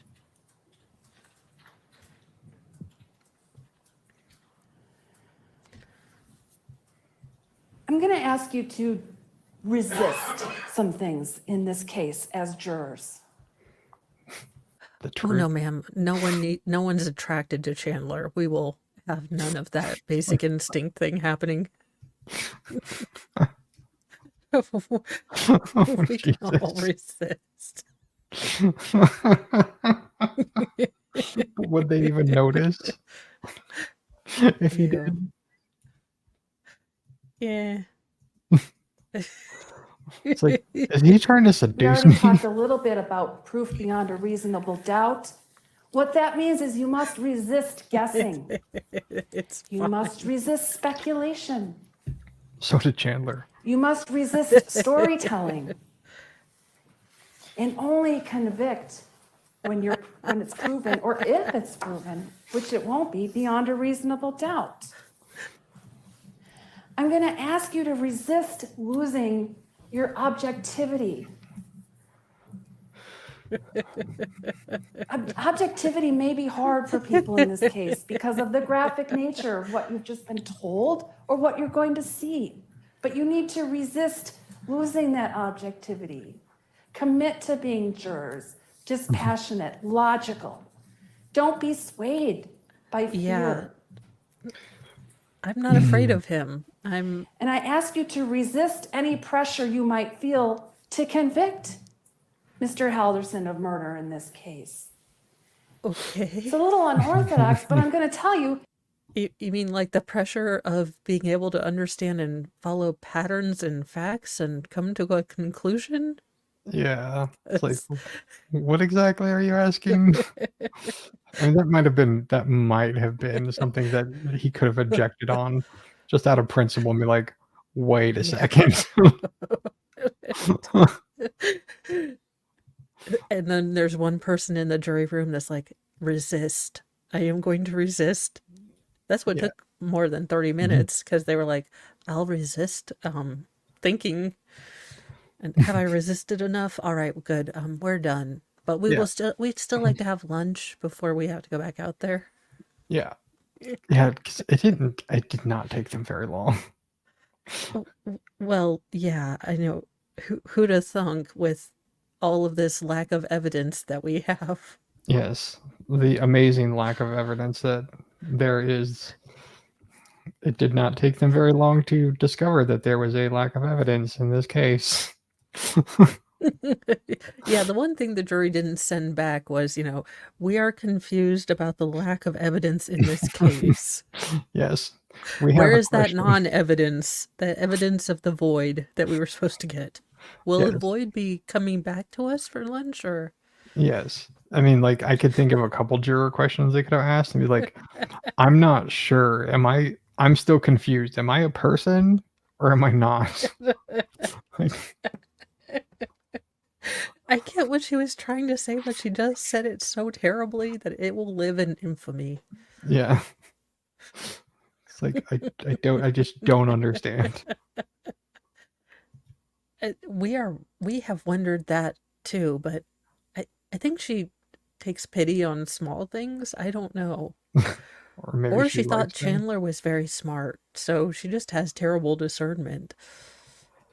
Yeah. Yeah, that's an interesting question that somebody else will have to answer. I don't have the letters by my name or the time to figure that one out. Yeah. At the end of this case, Attorney Captain Vera Kern may have and the I answer, though. may stand before you here and say, you know what? But there's lack of evidence, there's lack of evidence. So, that could mean it's also true and it's also not. Yes, two things can be true at the same time. Like, you are a person, you're not a person. I mean, it's all very confusing. They did convict him of this. But what evidence do you have of murder? Murder. Well, generally alive people don't let you dismember them and put them headfirst into a fire. True. I mean, I know I'm jumping to conclusions here, but I haven't. I mean, we're going to bring in an expert. We're going to bring in Bartholomew. And see what he says. Yeah.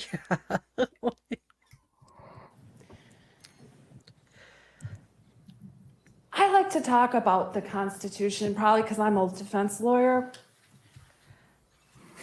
And But it's I all I think got. as jurors, as people coming into the system who aren't dealing with this every day, like we are here in the courtroom, you have to remember how important the Constitution is, how important the presumption of innocence is for Mr. Halderson, and how important proof beyond a reasonable doubt is. It's the highest standard we have. And it was created and perseveres to this day for this very reason. When someone is on trial for the most serious crime possible. I'm not sure this is what Thomas Jefferson had in mind. Yeah, Ben Franklin's like, you know what? We should probably put something in that Constitution. So if this really skinny, weird-looking, kind of effeminate-looking dude unalives his parents, yeah, he better get the presumption of innocence. Yeah. Not only unalives them, but then cuts them into pieces, burns them in a fireplace, and then distributes them across the I would say great state, but across the state of Wisconsin. The founding fathers were like, what is a Wisconsin? Yeah, exactly. Virginia, maybe. Wisconsin, Like, no. a Yankee? Well, we might presume that a Yankee would do that. This is just what Maybe this is just her standard, like, I don't have a chance in hell speech. And she said it so much that she can kind of get through it without giggling Yeah. versus us. Yeah. I'm guessing that's probably what this is. And again, like in a way, I genuinely feel bad for these Yeah. lawyers and their assistant over there. Like they've got nothing, but they have to do their job. And it's like, I understand this is literally the only thing that you got is the presumption of innocence and maintaining like, they have to prove beyond a reasonable doubt. I get it. Yeah. But it's like But just say that instead it's of, well, you can't be people. yeah, exactly. I It's was like human once and then I joined the law. yeah, it's a little I don't know. It doesn't come across right. I mean, especially the way that she's phrasing it definitely doesn't come across Yeah, right. But it's a lot of that's the first thing the jury's gonna do when they get into that little room. Did that bitch say we weren't people?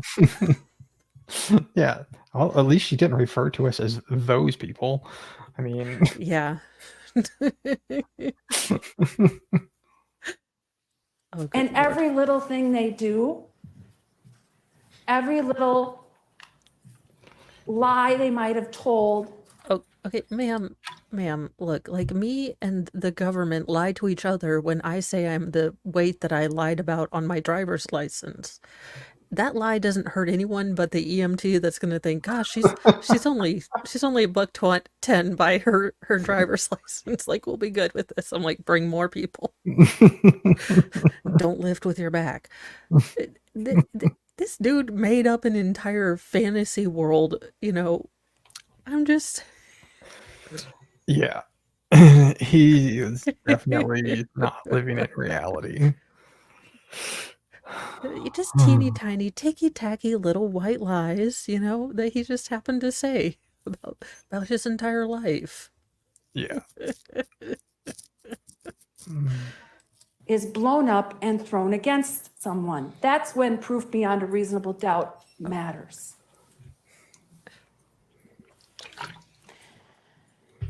You jurors, not the sheriff's department, not Mr. Brown or Ms. Raymond or me or the judge get to decide this case. Individually, you all get a vote. You all get to make your own decision.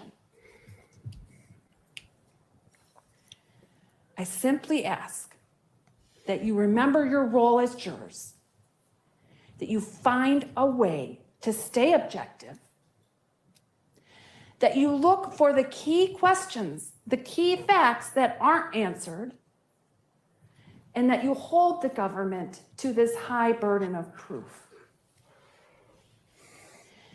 If you do those things, if you can resist these things, you will reach the right conclusion. Chandler Halderson did not murder his parents. Bravo. Bravo.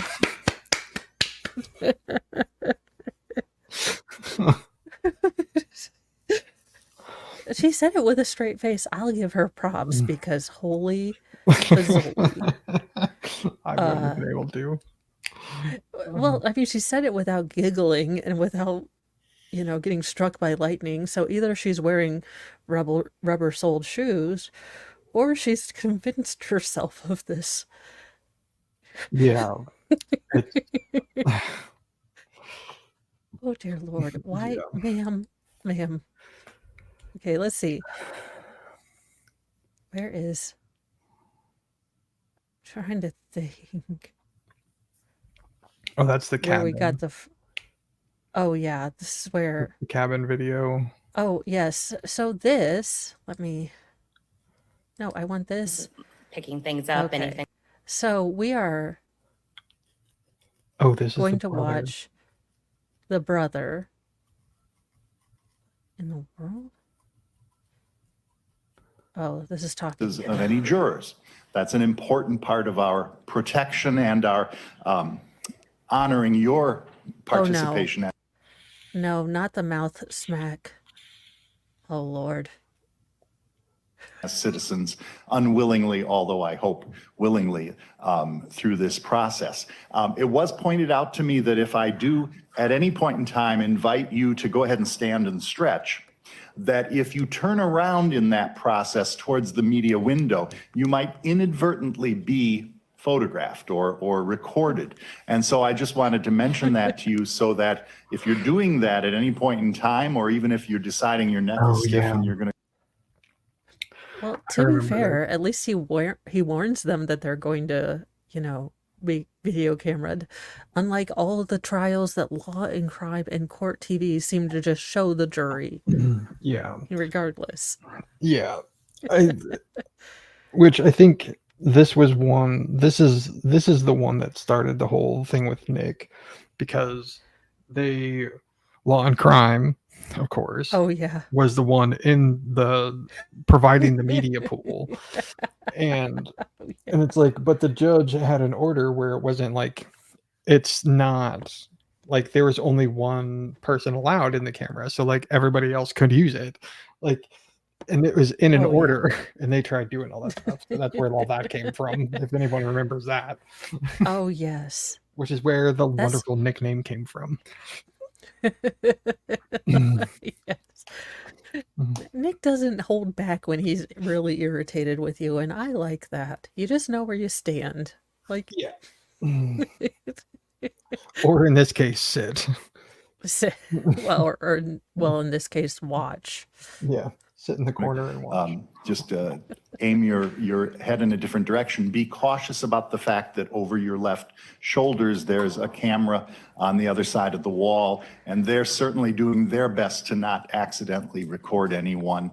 I get it. That is why Judge has the curly Q. He knew that this was going to be televised about 4 months back, and he's like, his wife's like, aren't you going to tell them to trim that up? He's like, no, I have a plan.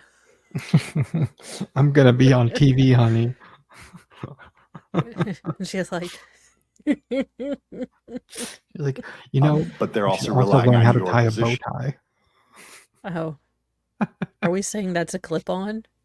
Well, I'm just saying he probably wore ties before. He wanted to be different. It's like JJ from Coco Melon. Oh, God. Oh, Coco Melon is a demonic force that's taken over. The demonic force that was Baby Shark was going away. We had hosed it with enough holy water and shame, and then Coco Melon came about. Oh Lord. Just terrible. Within the courtroom as they're filming other things that go on. So I just wanted to mention that to you folks. Thank My you. condolences, Let's quid proceed pro with quo. testimony. Attorney Raymond. Yes, the state's going to call Mitchell Hellerson to the stand. All right. So just for everyone, Mitchell is Chandler's older brother, and he and his girlfriend or his wife now, were roped into going to go check the cabin, things like that. And Chandler's lie basically kind of destroyed everyone's life. Yeah. And you get to hear that from, Mitch's wife now and different things, that this wasn't, an easy choice or an easy road for them. And thank you, Sarah. And that went to Justin Smith. But it really does put a more human face on the suffering, because his wife basically said, like, any kids that we have, any grandkids, any other people that come into our lives, as we work and become a couple, they're not going to get those parents to have, as grandparents. And that was really sad. But he's also just the brother of Chandler and the son of Krista and Bart. Raise your right hand, please. Do you solemnly swear affirm the testimony you're about to give in this matter is the truth, the whole truth, and nothing but the truth? Oh God, the masks. I hate the masks. Especially if you wore glasses and then they fog all up. Mr. Halverson, if you are able to safely and responsibly, I would appreciate your testifying without a mask, if you could. Yes, Your Honor. Thank you so much. Go ahead. I do believe in following with my theory that all guys who have a goatee are good at IT. This brother actually works in intelligence technology or whatever it is, internet technology. I don't know. Anywho, he has a goatee. He'll probably be able to tell you why PowerPoints doesn't work. That's all. Look, I profile. I do. I don't think anybody can I tell you ass- why PowerPoint doesn't work, Well, to be fair. operator error mostly with mine, but these are the kind people like him that work in IT. I have rescued them from by never working in an actual office because I'm pretty sure they would have just fired me like, "Okay, ma'am, what is wrong with your computer? I don't even understand what's going on. I need you to come over here and work my computer because it is possessed by Satan. Ma'am, you just have to push the power button." Nope. Oh hell no. Start is where everything started. That's where the problems began. Or he'll ask like, "Have you tried opening and closing a problem or the site?" And I'd be like, "I don't even know how to do that." Like, quite honestly, I didn't even think I was going to get hired here. So It's funny. So everything that you assume people already know about computers, assume I don't. Yeah. I get that. So I have saved so many IT people from descents into alcoholism by not being. I've just made Mr. Mo have to deal with me. Yes, as my family's resident IT person, I get that. Good afternoon. Could you please state your name for the record and spell both your first and last name? My name is Mitchell Halderson, and that's Mitchel. I will say that that's a deeper voice than I would have pegged for this general look. I was expecting something in more a tenor range. Sorry, Mitch. I mean, just never mind. We were talking about law and C, and now we're talking about pegging. LL, and then Halderson is HAL, D as in David, ERSON.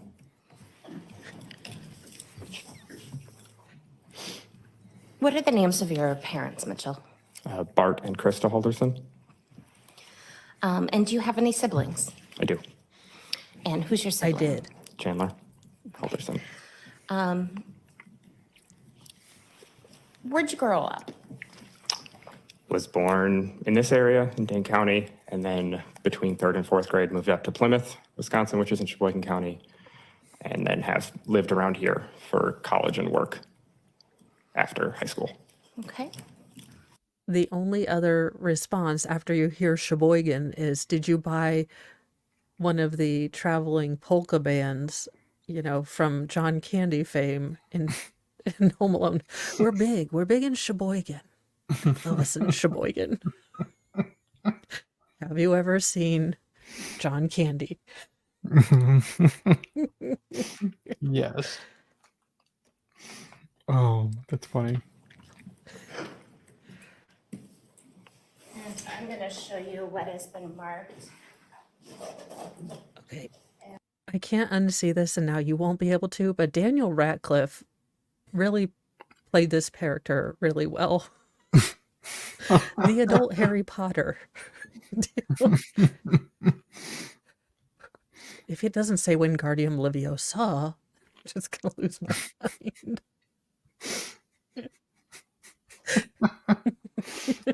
So is Ben Chandler the one that shall not be named? Chandler is one of the extras that he didn't get brought back for movie 2. Mm. So he's all bitter. Sounds about right. Daniel Radcliffe now has enough fame that he could make fun of J.K. Rowling. I mean, then he had to move to Wisconsin because her solicitor sued the hell out of him. As Exhibit 27. Could you describe Exhibit 27, please? That would be a picture of my parents, actually a crop photo that I am also in. We are at the New Glarus Brewery.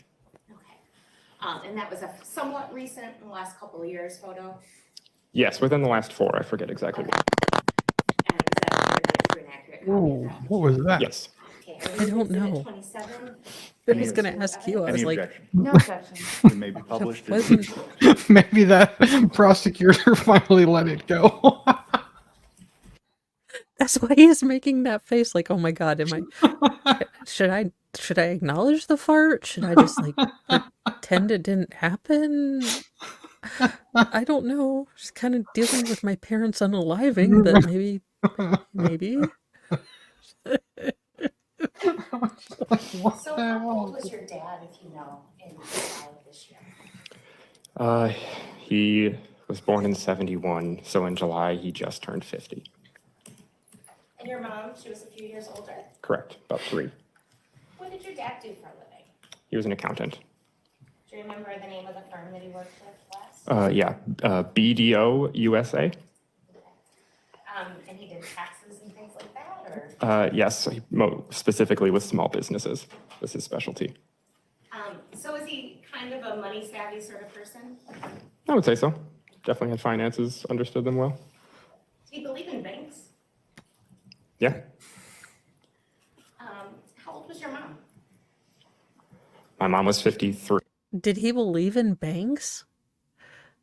I mean, what? Why was that a question? I mean, unless it's like he had a bunch of gold bars and silver bars, but according to Fonnie Willis's dad, distrust of banks only correlates along certain lines. And wait, where is she going with this? Yeah. As someone who used to work at a bank, yeah, don't trust him. No, he listens to Alex Jones. And the black helicopters. And even his face is like, does he believe in banks? What the this was not discussed when we were doing my deposition.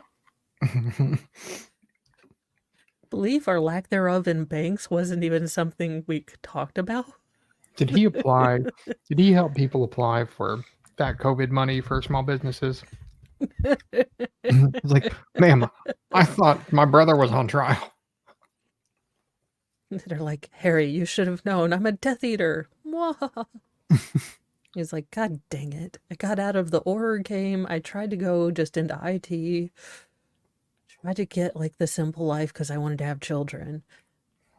Now I try to leave the game, but they just won't let me leave. He's like, okay, Quidditch, bitches. I'm going to be the seeker. Oh, God. I am mostly sober when I come up with all this stuff, which is terrifying. Mostly. What'd your mom do for a living?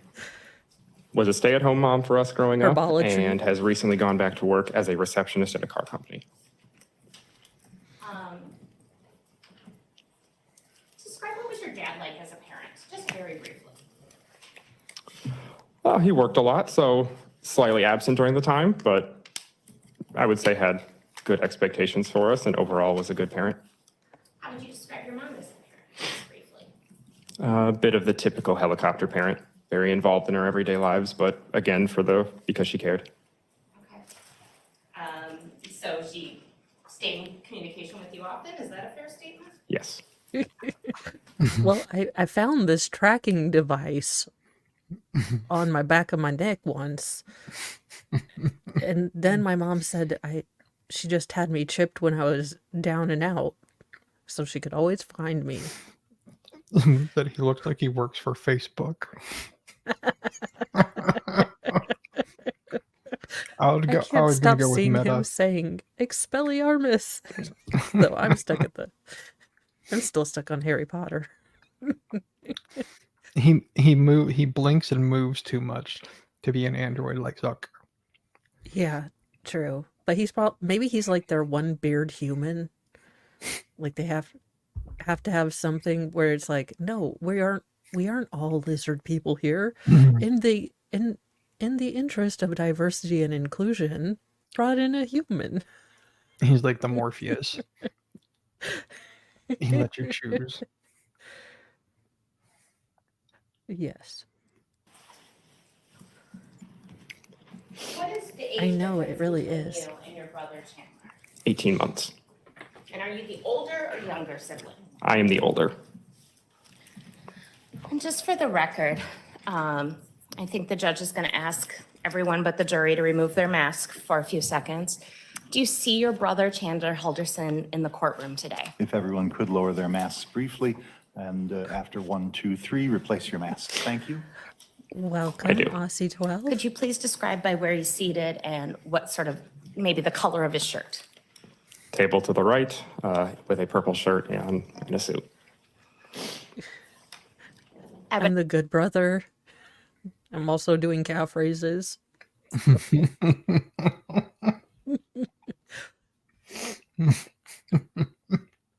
Well, also take your masks down. I mean, for the love of all that is holy, you understand that if this were real protective equipment, you touching your face and touching the mask, unhands gloved, would have already broken that. Swear to God, the ridiculous kabuki theater we engaged in for years.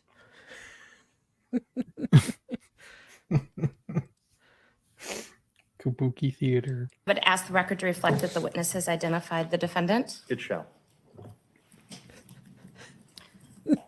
He recognizes So his Mitchell, brother. if you're 18 months older, are you 24 or 25? I just turned 25. Okay. And in July of 2021, where were you working and what did you do? I work at Epic Systems, and I am a technical services representative. A computer guy. See, Sure, yes. I effing told you guys. See, you doubt the power of the IT goatee, but that man is smiling right now because he realized he was good with computers. Yeah, and not only that, this poor man, he said he was a field rep, so he has to go into the field and deal with people. Oh God, He doesn't even get to Mitch, stay on the phone. you might have lost your parents, but you'll never have to deal with me on a computer. I'll save that for Mr. Mo. So, I can do you very few favors, but you won't have to deal with me on IT support.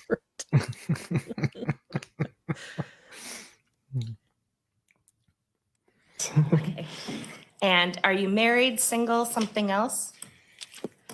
Engaged, Engaged. Okay. And how long have you been engaged? a little over a year. Okay. And you live in the Dane County area? Yes, In a house, a condo, something else? in a house. Okay. And just briefly, in June of this last year, 2021, you had a significant health episode. Is that a fair statement? Yeah, I'd say so. Okay, what occurred? I went to the doctor for a regular scheduled appointment since I hadn't gone during COVID and wanted to get blood work done, and I was diagnosed with type 1 diabetes. And in fact, you were hospitalized. That is odd for him to be that old and diagnosed with juvenile diabetes. I mean, the fact that he didn't show any symptoms while he was younger, it must have been very mild. Yeah. Because Yeah. if Krista was a helicopter parent, you start saying you are dizzy, drinking a lot, and all this other thing. She would have had like WebMD picked up, and you are either pregnant, dying of cancer, or you have diabetes, and we're going to figure it out, you and me. Hey, listen, Yes. every time you use WebMD, you are either pregnant or dying. Yeah, the amount of times that I've discovered that I was pregnant is just astounding. Every time it tells me that, I'm like, shut up. Exactly. I'm like, Or I'll tell okay. Mr. Mout, look, I'm either pregnant or I'm dying. He's like, can we pick none of the above? And I have yet to pick a pregnancy test to prove that I'm not. So I could very well be. If you do ever happen to pee on one as a joke and it comes up positive, that means you have something wrong. You might have cancer. So go actually to a hospital if you are shooting positive. Good to know. As a See? guy. I would not have known that. See? There you go. The weird Everyone things that learns I something. know, like everyone else is like, okay, interesting. And how do you know that? I don't know how I remember I know that, but I know it. That's interesting. Hospitalized for a period of time. Yes, that is true. Was your mom or dad, did they seem concerned to you at all? Yes, You kind of laughed there. Why'd you laugh? my mom was overly concerned. How did she express that? Not as much to me, trying to not show me that, but I have heard later on that she called her best friend many times crying. Okay. No, Jung, I think it's prostate cancer, but the hormone that I guess they pick up is the same hormone. Look, it's the same hormone that you get for a pregnancy test. And I think it's because one of my friends' husbands, to be stupid, okay, acquaintances, but he peed on it just to be joking. And he's like, well, how am I pregnant? And I guess that there's something is wrong in the parts of either your adrenal system or your prostate. And if your body starts to make that hormone as a dude, then you're kind of screwed and you need to get it taken care of. So you're saying that a $4 over the test counter can prevent someone from getting a finger up the bum, is what you're saying. Oh As my a God, joke. Veilhammer, talk to me after this. We've got a marketing idea. it's a new Because I think that there might be a market open to being on a stick instead of getting, a goosing every so often. an oil check.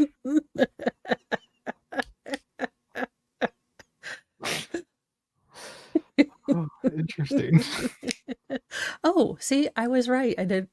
Thank you, JJ Henry, for agreeing with me, but also that I wasn't the only one, that had watched something semi-asleep at 3 a.m.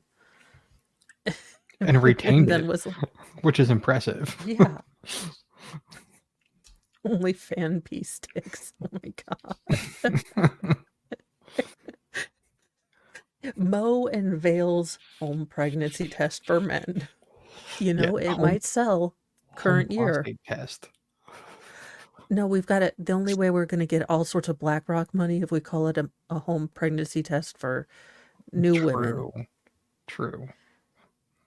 And we can put on the box that it has a side effect of being It'd be able the to one thing identify. that putting Dylan's face on would probably sell more of it. Oh, we could put Chandler's face on it. He can't sue us for copyright infringement. True.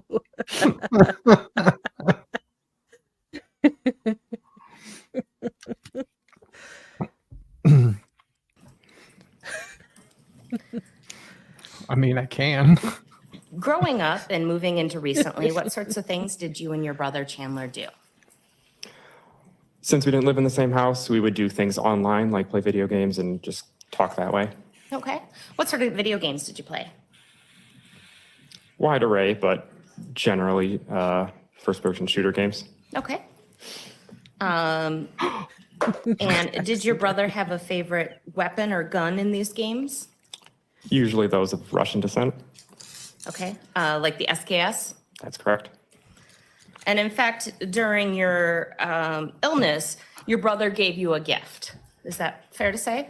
Yes. What did he give you? Ooh. A unknown type of I had heard that. So oddly enough, there's a medication that's fairly out of stock everywhere. And my doctor said, "Have you checked on Amazon?" And I was like, Yep. I've not ever gone to Amazon for anything but snacks after. Yeah. But okay. They have a whole pharmaceutical thing now. Like you can actually get your insurance and doctor to send them the prescriptions and everything, and the stuff is super cheap through there. So a little tip for anybody: go Oh, to Amazon Pharmacy. For I'll real, like definitely it's a have to. legit thing. I'll have to look because I mean, Wegovy's been just out of stock everywhere for the last 6 months. Yeah, and they even have it so if you don't have insurance and stuff too, like you can still do it through there, and it's not expensive. Ah, Like, I mean, it's obviously well, more expensive than if you have insurance, but it's less than you would pay at like a Walgreens or CVS or a Walmart or that's really whatever. cool. Yeah. So, and I would assume it's because they're obviously a massive distributor. So, Yeah, there you go. I have, oh my gosh. Well, yeah. maybe I'll be buying that to show my, toaster feet to someone who gives two rats A's that it's happening, and that'll be awesome. I did not know they had a medical thing. That's interesting. That is good to know. Because look, I'm just saying I'm on Amazon more than I want to talk to my doctor, so probably be the only way Can I order to. a doctor? Can I order a medical degree?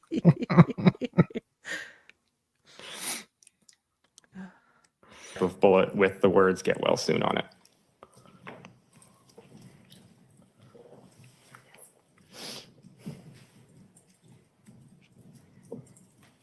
Why does he always seem like he's getting ready to? Maybe it's the way I'm watching the video, but he always looks like he's getting ready to try to smile a little bit. And Mhm. if you're right, then he does go, he works in customer service. It might just be that habit of trying to smile all that Mhm. time because he does look like when he's not sure and he knows he probably shouldn't be smiling. So he just kind of does that little quirk. Yeah. How would you describe Exhibit 26? That is the same one. That's the bullet that your brother gave you and wrote to get well on? Yes. Wait a minute. Chandler gave his brother as a get well gift a bullet? Yes, that says "get well soon." Jesus Christ. Yes. I'm sorry you have diabetes. Here's a bullet. What, I but mean, I don't. Maybe was it it's a like, guy thing. I mean, so they have like bottle openers and stuff, but like they've obviously been deprimed and like drained of all Okay, the yeah. stuff. And like, Yeah. I mean, so they have stuff like that because like you can get them, like I said, in bottle openers, keychains, all kinds of stuff. Like when Well, but when we have to remember that Chandler is poor, so he's probably giving him a bullet that Smithy gave him. well, yeah. Well, had that And it's happened yet probably a though? live one. Yeah, well, probably. I mean, like when I'm an army brat, so like when I was little, I had found like a little necklace because I thought it was cool or whatever that had like a little 9mm on it. Well, I went into work with my dad one day or whatever. One of the dudes saw it and comes back and gives me like a 50 cal that's been deprimed and drained. It's like, I don't think that you could put that on a necklace. I mean, he drilled holes in it, so you could, but it's like, yeah, Like, sorry. Well, I mean, I guess Chandler's doesn't do feelings well, because I'm guessing he would have got his if he had to choose a Hallmark card, it'd be like, I'm sorry for the future hard times you're gonna have. yeah. Well, it's like, and it was ghetto too, because like they said that he wrote on it. Like you can literally get that stuff engraved online for like next to nothing. It's like, He's like, not that this is going to mean much to you, but I'm using this same, ammo same for something else soon. Yeah. Or he probably was like, can I have that weapon or the bullet back? I mean, I kind of lent it to you and I need it back. Yeah. For the love of all that is holy. Move Exhibit 26 into evidence? Any objection? No. It is received. It may be published. I don't think the overhead is going to do justice, but it just says get well.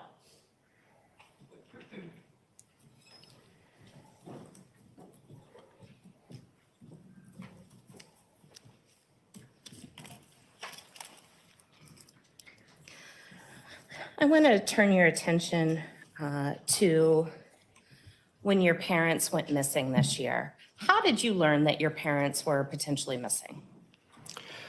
I don't remember the exact date, but I did receive a call from my mom's best friend that had let me know that they had gone up, she had heard that they had gone up to the cabin.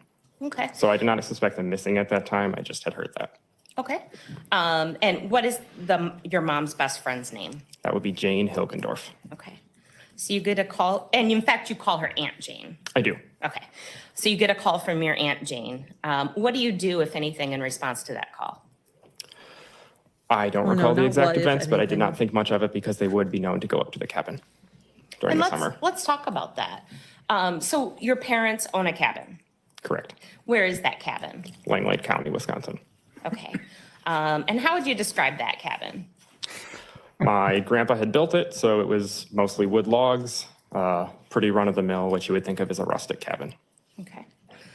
Is it on waterfront, in the forest, something else? Yes, it is on Sawyer Lake, Wisconsin. Is there any other outbuildings associated with this cabin, such as a shed or a boathouse or anything like that? Both of those. There is a shed out in the front, a boathouse in the back, and a in-shambles treehouse in the front yard as well. Okay. And did your parents own a boat of any sort? I believe so. There was definitely a canoe. I don't believe there was a full boat, or at least not that I remember. And nothing like a pontoon or a ski boat or something? Nothing with a motor that I'm remembering. How often do you believe your parents went to the cabin? They would at least open and close it every year and go probably 1 or 2 more times in addition to that, so 3 or 4 times a year over the summer. Okay. And what were your parents' habits about keeping in touch or not keeping in touch with you in connection when they went to the cabin? My mom would reach out any chance she could, so she would have told me. Did your parents tell you in the last week of June or the very beginning of July any idea that they may be going to the cabin? No. So you first hear from your Aunt Jane. What is the next thing that happens that you remember in concerning your parents being missing? The next thing that I remember is Chandler texting me that he is worried about them. Okay. What, if anything, did you do in response? How did Chandler keep all of his phones? He's like, wait, no, I can't text him on mom's phone. And this burner phone, he's not going to know who it is. So I guess I'll use my regular phone. Yeah. Well, I mean, he kept them separated by. I mean, he wrapped at least one of them in aluminum foil, so he knew Oh, that one God. was mom's. That wouldn't it be a bitch if you wrap the wrong one and you're doing all your brother texting with mom's phone, and he's like, no, mom just texted me a bunch of shit, and Chandler's like, shit. Yeah. Or he's texting Kat. Can we get on Snapchat, baby? Oh God, and it's from the dad's phone. She's like, oh, Mr. Halderson. This is weird, and look, I'm not opposed, but Jesus. yeah, I mean, I've seen your calves and your sons. God. Response. Asked more about why and just to hear what they had told him about leaving, because I didn't hear anything about it. And what did you learn from Chandler? That they had gone up north with friends, that he didn't know who those friends were, and didn't know the car that they had taken. Okay. What was your understanding of friends that may go to the cabin with your parents? The list, there is a list of people that I would have assumed. Do you want me to go through that list? Sure. That would be my Aunt Jane, Uncle Mike, also Dan and Mary Sesto, who lived on the same street, as well as Gail and Rick Kanapaki, who you might also hear from. And I had reached out to each one of those families and had heard back that none of them were the ones that had gone up north. Did you have any understanding about who would drive when your parents went to the cabin? Unless it was one of those three, I would assume that they would drive because they're the ones that know the way. And there are certain folks, notably Dan Sesto, that goes up there often enough that I would understand driving, but nobody else. Okay.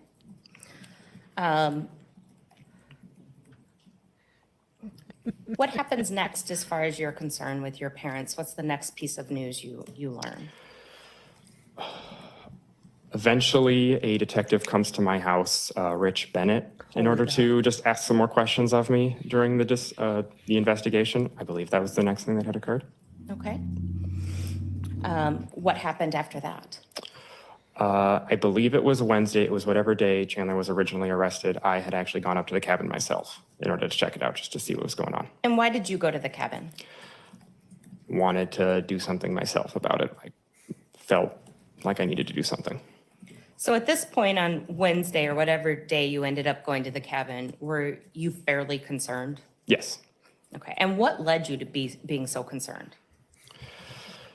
Not having heard from them, not being able to get a hold of them, and not being told that they had gone up there to begin with. So during this time period that you Okay. If my parents decide to go someplace and they don't tell me, that's kind of normal. I've never lived in a family that's like, hey, we're going to go like on a day trip. Just wanted to let you know. Yeah. I've been like, that's weird. Say something from an old Judith Light movie. Let me know you're not being, kidnapped. Yeah. It's so out of character. It would, yeah, if it was like a day trip, yeah. But like, I guess if it was like a longer thing, like I'm sure I would be notified. Like, hey, I'm going out of town or whatever. You're out of their house. You're a full adult. The fact that I don't know where my mom is right now, I'm sure she's, probably at home, but I don't have a detailed itinerary list. It's just weird Yeah. to me. I mean, it's normal in their family culture. It's just weird to me because I'm like, are you a Fed? Like my son calls and says, where are you? I'm like, you're not my supervisor. Are you a Fed?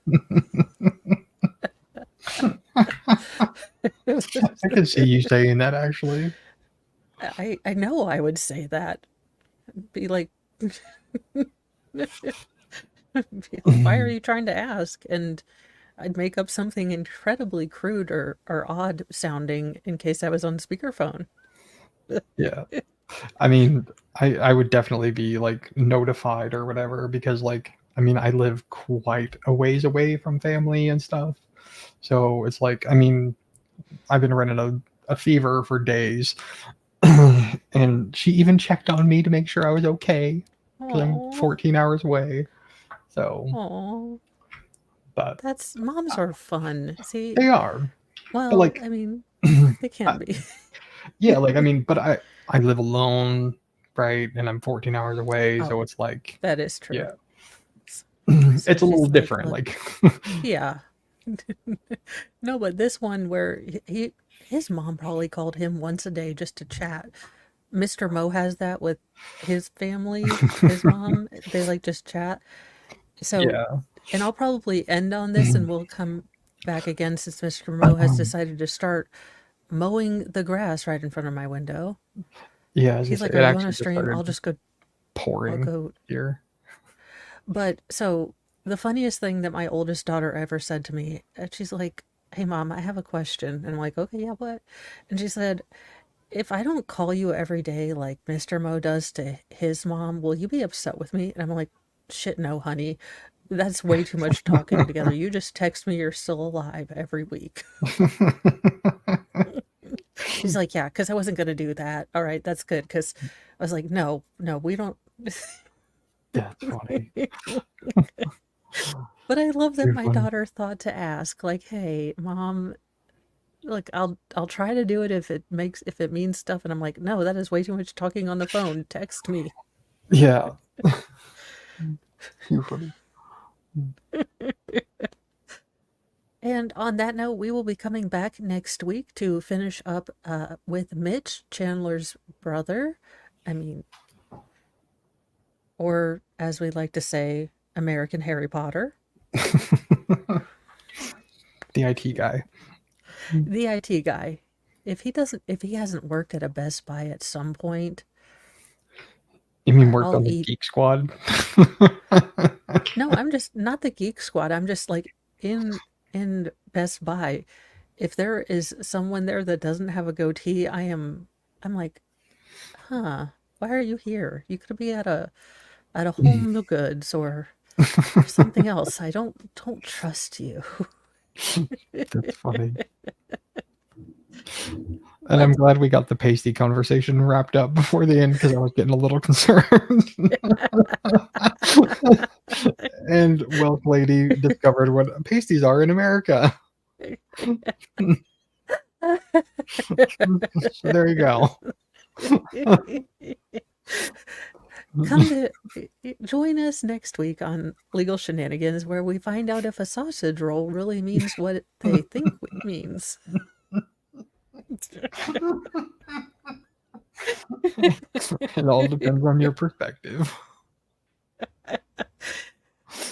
Thank you guys so much for joining us, and I don't have you being sent anywhere, so you are all free to choose your own destinies because you are not jurors, you're human. So on that note, goodbye. See you guys.